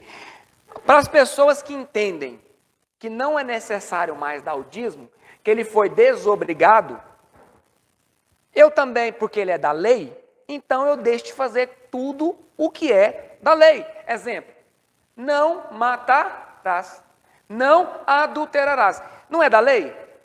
Então agora, que eu não preciso mais fazer o que é da lei, eu vou matar, eu vou adulterar, eu vou desonrar meu pai e minha mãe e não preciso mais amar Deus, não é da lei? Olha o absurdo que é uma pessoa falar assim: eu não dou mais o dízimo porque a lei foi cumprida. Então eu não mais estou debaixo da lei. Aí a gente pensa, ok, eu não estou mais debaixo da execução da lei. O que é execução da lei? Quem descumprisse a lei ia morrer. Não tem mais condenação para os que estão em Cristo Jesus. Mas porque Jesus cumpriu a lei, agora me dá a legalidade de ser um adúltero? Porque Jesus cumpriu a lei, me dá a legalidade de deixar de dizimar? Porque Jesus cumpriu a lei, agora eu posso desonrar meu pai e minha mãe? Ele não cumpriu a lei. Quem está entendendo isso aqui ou está confuso? Está claro? Então, o argumento de uma pessoa que... Estou dando um exemplo do dízimo, mas tem várias coisas. Não existe mais o dízimo, porque o dízimo é da lei. Então, se eu sou desobrigado do dízimo, eu não preciso ser misericordioso, eu não preciso ser fiel à minha esposa. Não é da lei? Não é dos 10 mandamentos? Então, não esquecer esse negócio.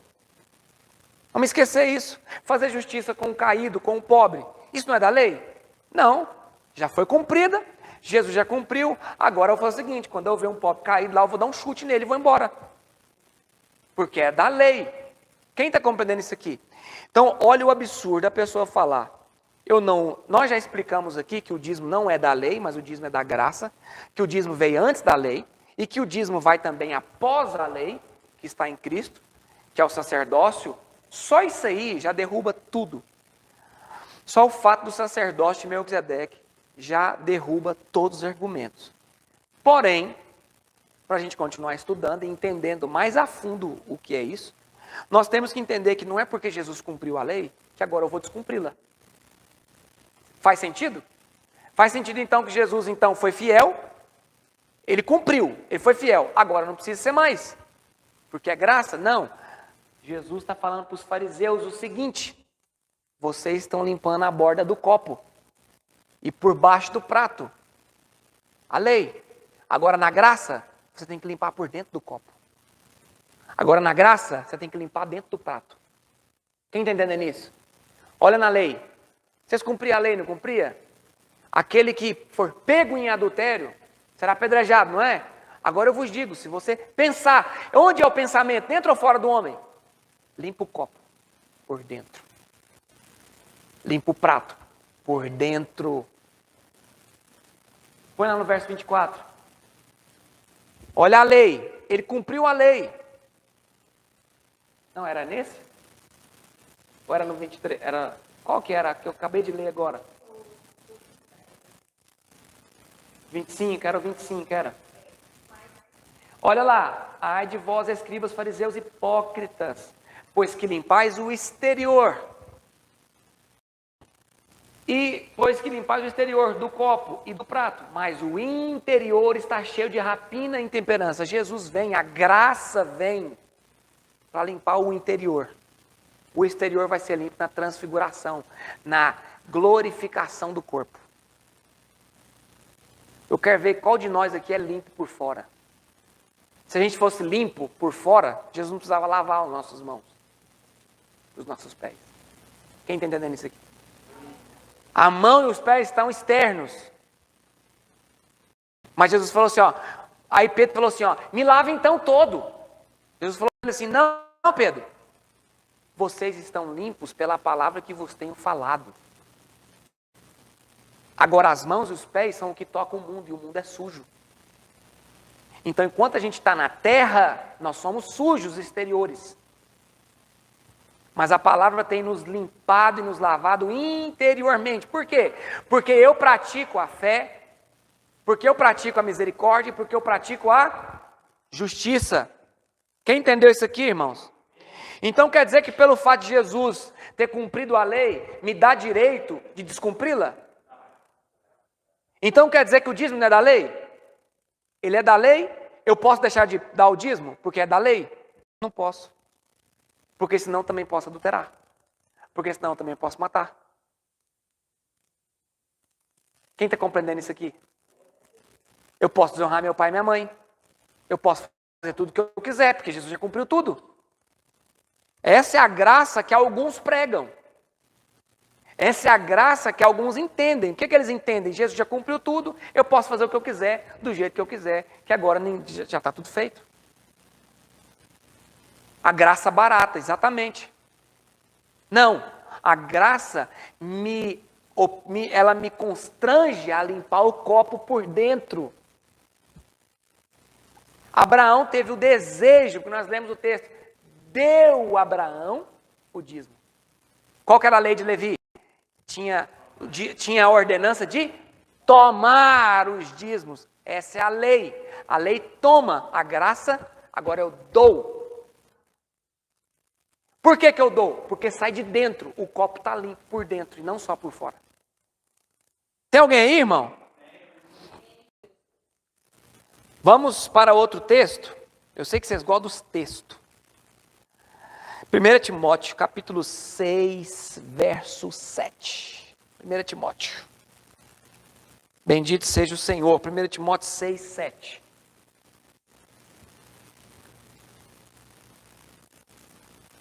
Vocês imaginavam que tinha tanto conteúdo assim do dízimo?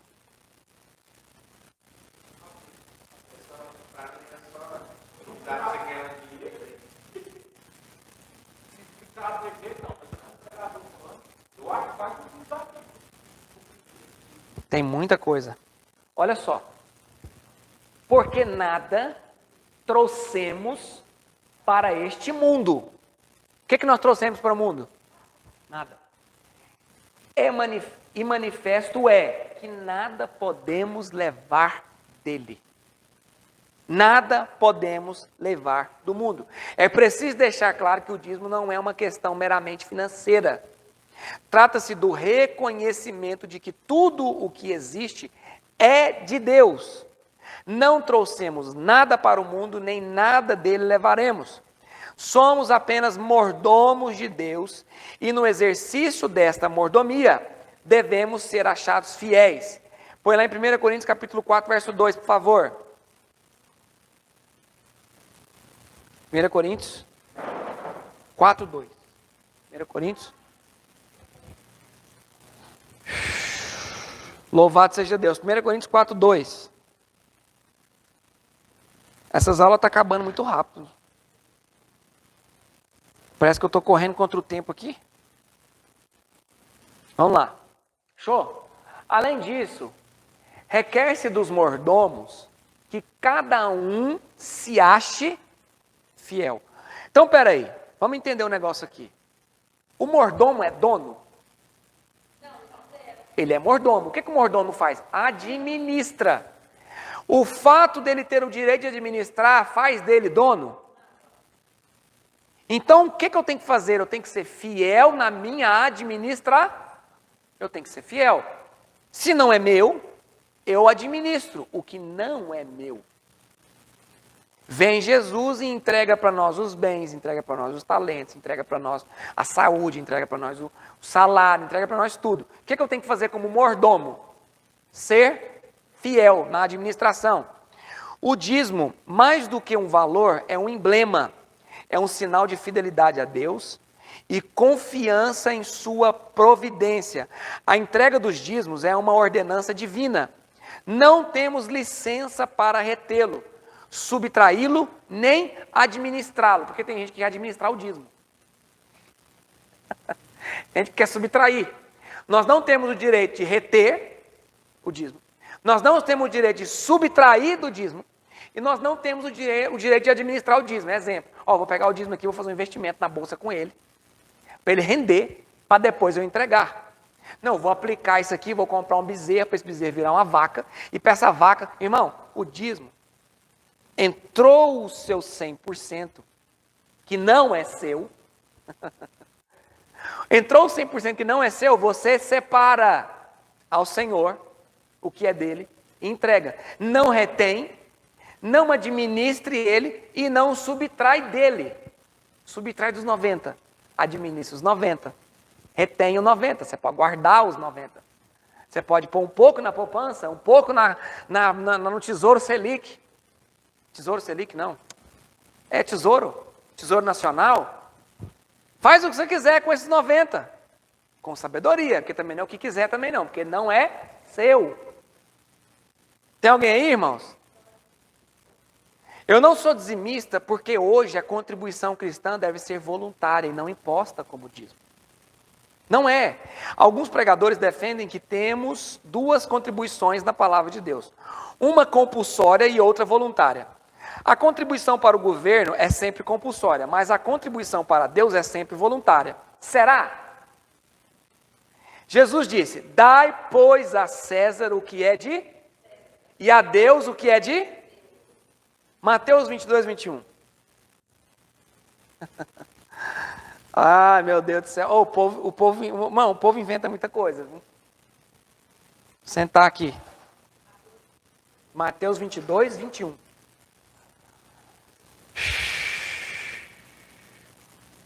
Dizem-lhe eles, de César. Volta o versículo. 22:20. Vai lá no 20. E ele diz, de quem é esta efígie, ou esta marca, e esta inscrição? De quem é? Aí, próximo versículo. Dizem-lhe eles, de César. Então ele lhes disse, dai, pois, a César o que é de César, e a Deus o que é de Deus. Quando eles estavam falando isso, eles estavam falando de quê? Dos impostos. Os impostos eram de César, sim ou não? Sim. Por que era de César? Porque ele era o governador. O imposto eu dou porque eu quero? Não. Ele é imposto. E o dízimo bíblico, o dízimo da lei, ele é o quê? Imposto. Imposto por quem? Pela lei. Tem alguém entendendo? Na lei era, dai a... Deus, Jesus está falando, o que é de César, eu não quero, é de César. Mas o que é de Deus, dê a Deus. Tem contradição? Não. O que é de Deus é de Deus. O que é de Deus? O que é separado ao Senhor, que é o dízimo. Que é a primícia, que nós vamos falar em outras aulas. Vamos lá. Onde está a diferença entre a contribuição de César e a de Deus? Ambas são compulsórias. Quando entregamos o dízimo a Deus, estamos adorando-o por sua fidelidade. Quando pagamos tributo ao governo, estamos dando a ele o que lhe é de direito. Põe lá em Romanos 13:7, para a gente entender essa parte aí.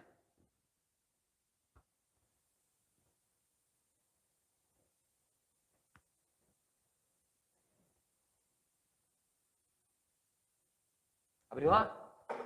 Portanto, dai a cada um o que deveis.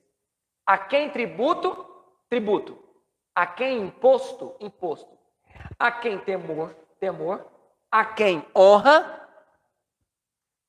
Nós devemos reter a honra a quem merece honra? Nós devemos reter imposto a quem merece imposto? Está escrito aqui que nós devemos tributo a quem tributo. Então Jesus está falando o seguinte: olha, o que é da minha igreja, o que é dos meus servos, não retenha. Se é honra, honra. Se é tributo, tributo. Se é dízimo, se é imposto, nós não devemos reter. O que está no início? Dai a cada um o que deveis. Põe lá no 2 Coríntios 9:7. 2 Coríntios 9:7. Cada um contribua segundo propôs no seu coração. Não com tristeza ou por necessidade, porque Deus ama ao que dá com alegria. Pode voltar o versículo. Pode voltar mais um aí. Volta mais um.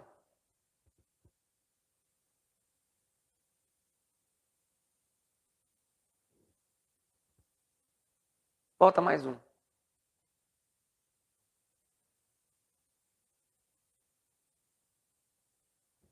Pode pôr no próximo. Vamos ler a partir daqui. Olha só.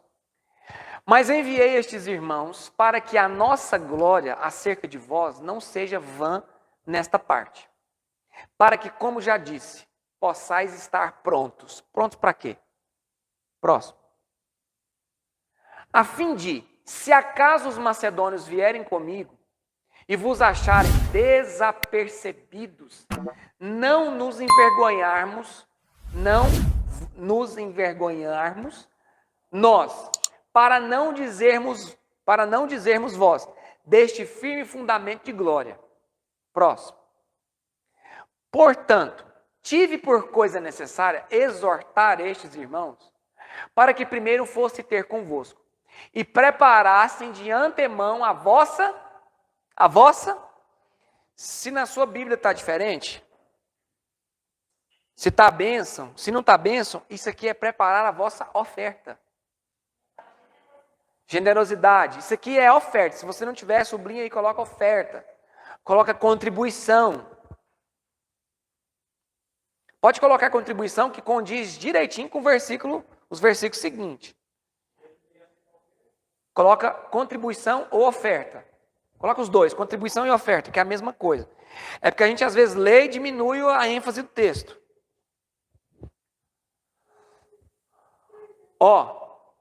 E preparassem de antemão a vossa bênção, a vossa oferta. Então olha só o que Paulo está falando.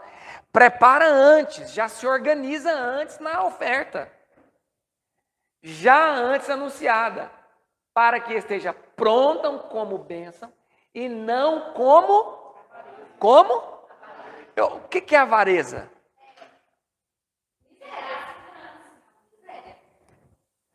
Olha o que ele está dizendo.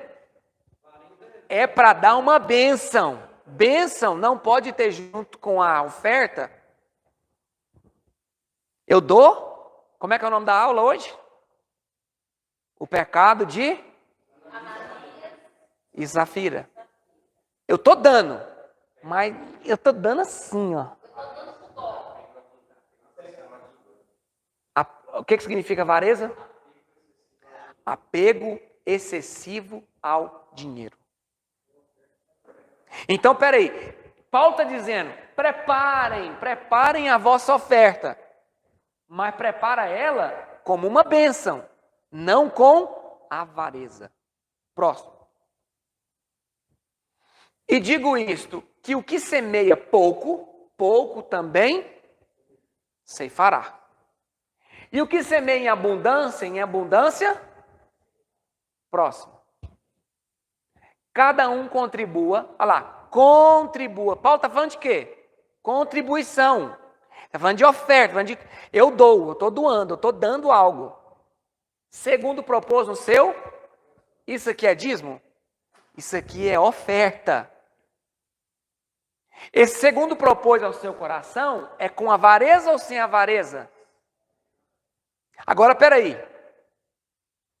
Esse segundo propôs ao seu coração dá legalidade para muitas pessoas o seguinte. O que tem pouco consegue dar muito? Não. E o que tem muito precisa dar pouco? Então é sem avareza. Se eu tenho pouco, eu vou contribuir segundo o propósito do seu coração, não com tristeza ou por necessidade, porque Deus ama ao que dá com alegria. Então, não por avareza. Vou dar um exemplo. O cara tem muito. Vou dar só um real. Ele foi avarento? Lógico, com mais. Agora, o que tem pouco, vai semear, só que também vai colher pouco. O que semeia muito, colhe.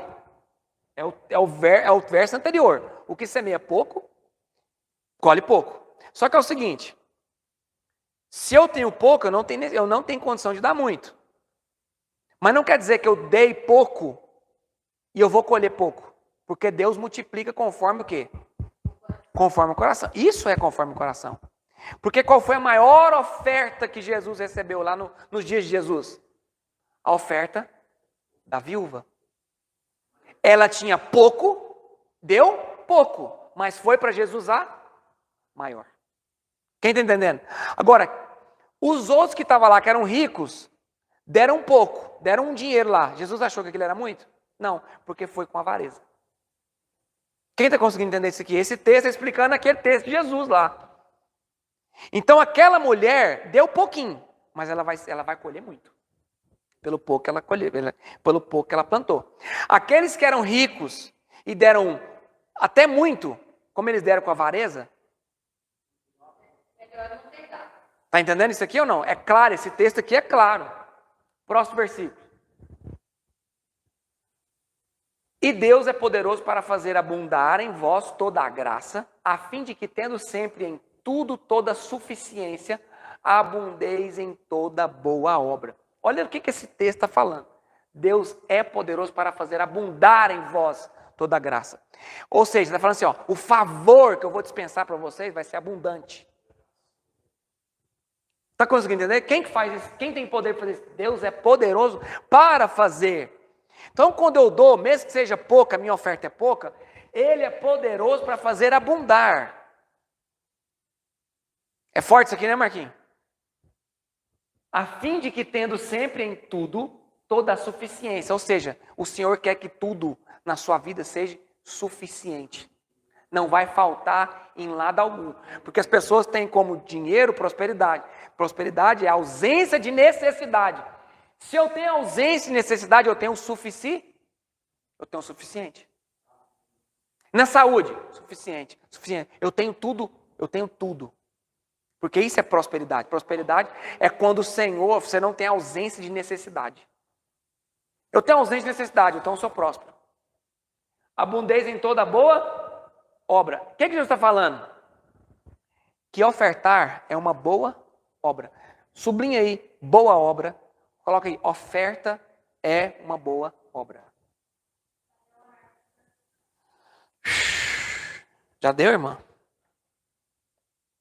E tem pergunta? Vê se no chat aí tem pergunta. Eu vou até sentar.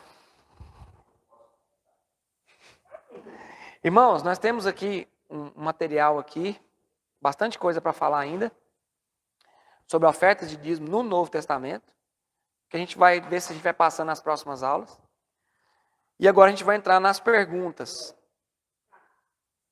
Pode começar aí. Lá em Mateus, você leu o 23 e o 25.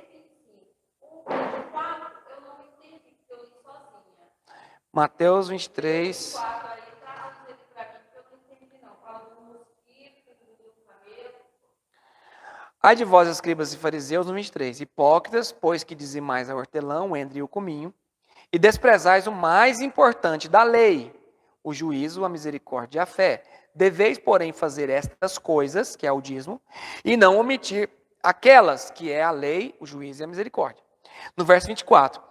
Condutores cegos, que coais um mosquito e engolis um camelo. Ele está dizendo o seguinte: vocês fazem conta do mínimo e esquecem do grande. O que é grande? A misericórdia, a fé e o juízo, que é o maior. Jesus está dizendo que o dízimo é bem menor do que eu exercer fé, misericórdia e justiça. Conseguiu entender? Dízimo é menor do que isso diante do reino. Então, o que Jesus está falando? Vocês estão observando o mínimo e esquecendo do que é grande, de verdade. Eles matavam as pessoas no dízimo. Porque, posso falar? Essa parte ninguém vai gostar, mas pronto. Tem gente que tira a ceia da boca de um cidadão, mas aceita a oferta dele. Ah, o fulano não casou, ele não casou, não pode batizar. Mas quando ele vem dizimar e ofertar, ninguém impede ele de ofertar e dizimar. Eu não podia falar disso, mas não sei. Foi bom? Foi ótimo. Então, olha que problema para nós pastores. Eu quero saber se algum pastor na fila do dízimo pergunta se é amaziado ou não. O dízimo pode. É a palavra que nós estamos falando aqui. É a palavra. Olha a palavra. Vocês, condutores cegos, que coais um mosquito e engolis um camelo. Eu cuo para batizar uma pessoa, eu cuo se ele é amaziado, mas na fila da ceia tá vindo aqui um monte de adúltero, prostituto, bandido, que eu não pergunto, mas tá vindo dar o dízimo. Essas palavras assim é dura demais. Misericórdia. Irmãos, para vocês que vai ver depois essa aula, eu sou pastor também. Isso aqui é para mim e é para você. E essa palavra, irmã, ela entra quebrando tudo, irmão. Me desculpa, não vou nem pedir desculpa para você, que não é eu que estou falando, é Jesus. Então depois você ora, ajoelha e fala com Jesus. Fala, ó, Jesus, eu não gostei daquela palavra. Vê se você troca aquela palavra lá. Ai de vós, escribas e fariseus. Outro ai. Tem um ai no 23 e outro ai no 25. Ai de vós, escribas e fariseus, hipócritas, pois que limpais o exterior do copo. Então eu observo o exterior. Então tem uma irmãzinha querendo batizar, que o marido dela é um beberrão, um doido. A irmãzinha quer participar da ceia, mas não pode dar a ceia para ela, porque o cara não quer casar com ela. Então, eu estou atento ao exterior do copo. E a irmãzinha lá por dentro está com Jesus fervendo no coração dela, querendo participar da mesa. Meu Deus do céu, eu fico doido com um negócio desse.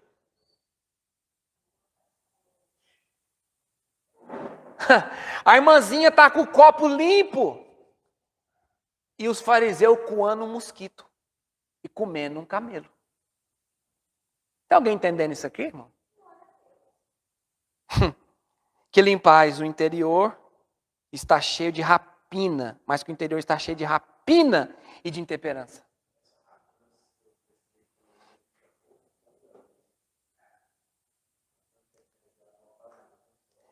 Amém, irmãos, é difícil. Próxima pergunta. Tem um questionamento que Paulo, ele era viúvo. É um entendimento que Paulo era viúvo. Não bato o martelo. Mas tem um forte indício que Paulo era viúvo. Ou seja, a experiência que Paulo tinha para tratar de casais mostra que Paulo já tinha sofrido uma experiência conjugal. Mas não bato o martelo. Estudos de histórias, livros extra-bíblicos vão dar uma ênfase aí que Paulo era viúvo. os demais apóstolos que casaram depois, porque eles eram tudo novinho, nenhum deles eram proibidos. Paulo falou assim, eu sou livre. Livre para quê? Para casar. Eu sou livre, eu não sou preso, eu sou livre, eu posso comer. O texto fala assim, eu posso comer e beber com o que vocês me dizimam e ofertam. E eu também, e a minha esposa, se eu casar, se eu tivesse mulher, que está citando os outros, né? Também tem direito de comer. Ele está falando isso. Então, assim, o Paulo tem uma grande concordância aí teológica entre os teólogos que Paulo era viúvo. E que os demais, e os irmãos de Cristo, como ele falou, e os irmãos do Senhor Jesus, casados. Que ele está falando o seguinte, se a igreja não está querendo dar o dízimo para um solteiro, quanto mais para um casado que dá dízimo. Isso aí bate numa igreja que eu não vou falar o nome. Por quê? Porque isso já é bíblico lá de trás. Eu quero que você, quer exercer o ministério? Não case e não tenha filho, porque senão vai aumentar a despesa. Sabemos que Paulo não tinha mulher, mas que ele poderia ter tido uma mulher que faleceu. Amém? Quem mais? Não, vou explicar isso aí dentro da Bíblia. Paulo não aconselha ninguém casar. Paulo está dizendo o seguinte, se você não conseguir ser como eu, o que ele está dizendo? Eunuco. Eunuco de fé. Não eunuco físico, como tem lá na Índia, que eles castram. Paulo está falando o seguinte, se você for um eunuco igual eu, o que ele está querendo dizer? Não tenho desejo algum sexual. Se você for como eu, não case. Mas se você não for um eunuco como eu, porque ele fala assim, ó, uns se fazem eunucos, como Paulo se fez. E outros nascem eunucos. Tem gente que nasce para não casar. Tem gente que tem esse dom de Deus. E é um dom, porque, irmãos, se a pessoa der conta de não casar, é uma bênção. Só que também não é um pecado casar. Então, assim, é uma bênção você conseguir não casar. É uma bênção. Se você conseguiu se fazer um eunuco, ou se você nasceu eunuco. Olha o texto. Está assim, uns nasceram eunucos. Foi castrado, o Senhor já nasceu, ele nasceu castrado, para dedicar 100% à obra. Não, uns foi castrado fisicamente, mas não estamos falando desses, estamos falando dos que foram feitos espiritualmente castrados. E agora, os que não têm essa pegada, vamos traduzir assim para o português de agora, os que não têm essa pegada, Paulo está falando assim, ó, antes solteiro, melhor casado. Por quê? Se for pecar, irmão, casa. É isso, é isso. Como que eu não peco? Como que eu não fornico? Como que eu não adultero? Como que eu não adultero, não? Como que eu não fornico e não prostituo? Casando. De que você casou, você já não precisa, você não entra mais em fornicação e nem em prostituição. Amém ou não? E é uma parada, uma coisa bem ruim que eu vou falar para alguns que namoram, que beijo na boca é sexo.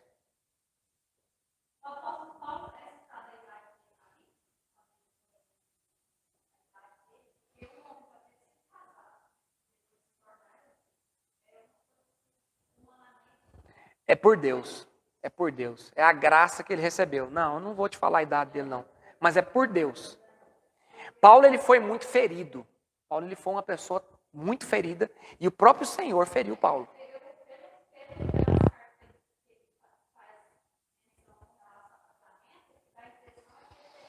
Não, ele teve uma experiência. Aí, além da questão dele ser viúvo, tem a questão que a mulher abandonou ele. Tem essa versão também. Você pode estudar, você vai ver que tem a versão que a mulher não conseguiu absorver a nova vida de Paulo. Que Paulo, a conversão de Paulo foi brutal. A conversão de Paulo foi assim, ó, porque você está recalcitrando, resistindo os meus aguilhões. Eu já expliquei o que é aguilhão aqui, não já? O versículo que fala de aguilhões. Aguilhões é aquela lança que é assim, ó. Ela tem a lança e ela tem uma curvinha para trás, que é o seguinte. Quando enfia, o Quando puxa, volta junto com a lança. Jesus estava dizendo o seguinte: Paulo, eu já te fisguei. Não resista ao meu aguilhão. O que Jesus está falando para Paulo? Paulo, você já está fisgado, não tem como você correr mais de mim. Então ele falou, dura coisa é resistir contra os aguilhões. Então a conversão de Paulo foi bruta. Jesus pegou Paulo de uma maneira assim, quando eu falo pegar, é pegar mesmo. Jesus pegou Paulo. Ele pôs um aguilhão em Paulo e trouxe Paulo. Paulo veio na tora. Jesus pegou Paulo na brutalidade. Ainda falou assim, ó, convém você ainda padecer. Está escrito. E Paulo foi um dos apóstolos que, vou te falar um negócio pra você, foi degolado. Eles eram separados para, não só para pregar, para todo o serviço do templo. Quando é todo, é manutenção do templo, é execução do que era sagrado, limpeza do que era sagrado, administração dos utensílios sagrados, colhiam as ofertas, tomavam os dízimos, administravam os dízimos. Eles eram o santo dos santos, eles eram a tribo separada para o serviço do sacerdócio. Sacerdócio é o serviço que o homem presta a Deus. Ele trabalha para o homem, entregando para o Senhor. Essa é a ação do levita. É assim, ó, homem, levita, Deus. Eles nasceram, foram separados por Deus para ser alimentados por 11. Olha o tanto que Deus é. Ele separou 11 para cuidar de um. É pesado? Então, por que tem gente que tem essa pegada de viver do evangelho? Porque Deus já vai separando alguns para viver do evangelho. E isso é uma coisa que você não... Tem muitos que querem isso. E tem muitos que não querem isso, que nascem com isso. Uma coisa é eu fazer um seminário de pastor e querer ser um pastor feito. Outra coisa é nascer para isso. E quando nasce para isso, é igual Jeremias. Jeremias? Jeremias nasceu na casa sacerdotal, de linhagem sacerdotal. O que ele ia ser? Sacerdote. Só que Deus falou, não, você não nasceu para ser sacerdote. Você nasceu para ser profeta. Então tem gente que nasce com a unção. Tem gente que nasceu com a unção profética. Uns nasceram com a unção evangelística. E outros nasceram com a unção de mestres. Outros nasceram com a unção pastoral. Irmão, isso nasce. Isso não é um curso que você faz. Isso não é um seminário que você faz. Nem todo mundo vai conseguir pastorear. Quando eu digo pastorear, não é pregar a palavra. Não é cumprir o ID. Eu digo pastorear é cuidar de pessoas. Esse negócio de cuidar de pessoas, a pessoa nasce com isso. Eles deram um testemunho lá de um pastor lá no Mato Grosso, que o cara ele não sabe pregar. Tem um pastor que não sabe pregar? Ele não dá conta. Mas se você sentar com ele na mesa dele e comer lá um pão de queijo com ele, você se sente pastoreado. O povo pensa que pastor é o que prega na igreja. Não! Pastor é o que cuida das ovelhas. Senta, limpa ali, raspa os pelos, escova os pelinhos, arranca os carrapatinhos, dá uma comidinha. Esse cara. A igreja desse cara, dentro de 5 anos, cresceu. De 5 anos, a igreja do zero foi para 1.600 membros. Em 5 anos. Não sabe pregar. Custa dar conta de pegar no microfone. Mas a igreja dele não para de crescer. Aí você fala assim, não, ele é pastor. Ele é pastor. Ele pega a ovelha, cuida da ovelha, direciona a ovelha, dá comida para a ovelha. Então não é todo pastor que é pregador. Não é todo pastor que é professor. O povo quer pôr todas as funções dentro do... Não tem isso, não está na Bíblia isso. Tanto que Jesus a igreja é um corpo, onde o braço faz uma coisa, a mão faz outra, esse dedo faz outra, essa perna faz uma... Cada um faz uma coisa. E isso se torna a unidade do corpo de Cristo. Onde o próprio Espírito Santo faz o quê? Ele distribui os dons, ele distribui. Amém?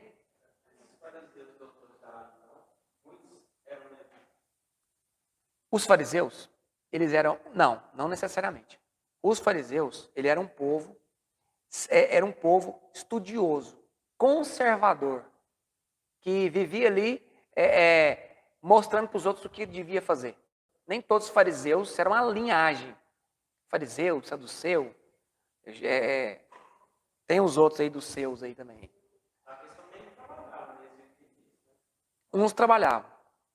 Porque dentro da casa de Arão, Arão tinha 3 filhos. Que eu tinha que trazer aqui para me lembrar. Só um dos filhos de Arão é que seguia a linhagem sacerdotal. A de pegar os utensílios, de pôr a mão. Outros 2 não. Então, dentro disso aí, tem um estudante disso aí, que tinha que trazer um para explicar isso aí. Esses caras que podiam pegar a arca, conduzir, limpar os utensílios, trocar, pegar a bacia, fazer, manusear os utensílios do templo. Sim, mas eram 3.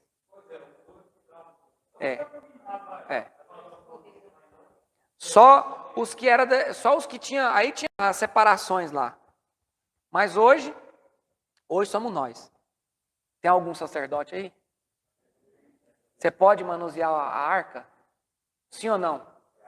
Você pode manusear, você pode carregar a presença de Deus viva, não dentro de uma caixa, dentro de um coração. Amém, gente? Nada mais? Aí no chat não tem nada não, né? A irmã é assim, porque isso estava caminhando para chegar no Ananias e Safira. Você viu que a gente fez muita coisa, já falou, sim, sobre Ananias e Safira, da avareza, da usura, mas não deu para chegar lá. Faltava mais uns 2 quilômetros. Amém, gente? Mas quem prestou atenção na aula viu que nós estamos fazendo um caminho dentro das ofertas, veio de Melquisedeque, veio fazendo um caminho até chegar ali em Ananias e Safira. Nós fomos lá em Apocalipse para falar do anticristo, que ele vai fazer, dentro dessa questão de oferta, de dízimo. Depois que a gente acabar esse contexto aqui, a gente entra em primícia. Aí a gente entra em primícia, só que primícias são princípios. Ofertas cumprem princípios. Irmão, o Novo Testamento fala em oferta todo o tempo. Todo o tempo. E o Novo Testamento também não dá brecha para você deixar de dizimar. Não tem isso. Então é uma coisa clara, é uma coisa simples. Deus prova a pessoa no dinheiro, sim. Deus vai provar você no seu relacionamento. Deus vai provar o homem. Nós temos que ser experimentados por Deus e aprovados. Amém, gente? Vamos orar? Queria pedir para o Marcos. Vem cá, Marquinhos. Nos abençoa aqui hoje com essa oração. Fica aqui pertinho de mim aqui para o microfone sair aí também. Amém. Abençoa a gente aí, mano. Amém. Senhor Jesus, queremos te louvar, te bendizer e te agradecer, Senhor, por este momento único. Porque esse momento é único, Senhor, de aprender a tua palavra, Senhor. Queremos te agradecer por a sua palavra, por estar aprendendo a cada dia mais. Senhor, muito obrigado, Jesus. Que essa palavra que foi ministrada hoje possa, Senhor, brotar dentro do nosso coração. Que possa brotar, quem estiver ouvindo, que ouviu essa palavra, possa ficar gravada, Senhor. Que podemos trazer para a existência isso tudo que aprendemos hoje. Senhor, quero te louvar pela vida do Walter, quero te louvar pela vida dos irmãos que estão ouvindo essa aula. Senhor, que essas aulas, Senhor, possa alcançar mais vidas. Amém. As pessoas, que as pessoas possam aprender, que a sua igreja possa aprender sobre o Senhor, sobre tudo aquilo que o Senhor quer nos ensinar. Senhor, nós te louvamos, nós te bendizemos e te agradecemos em nome de Jesus.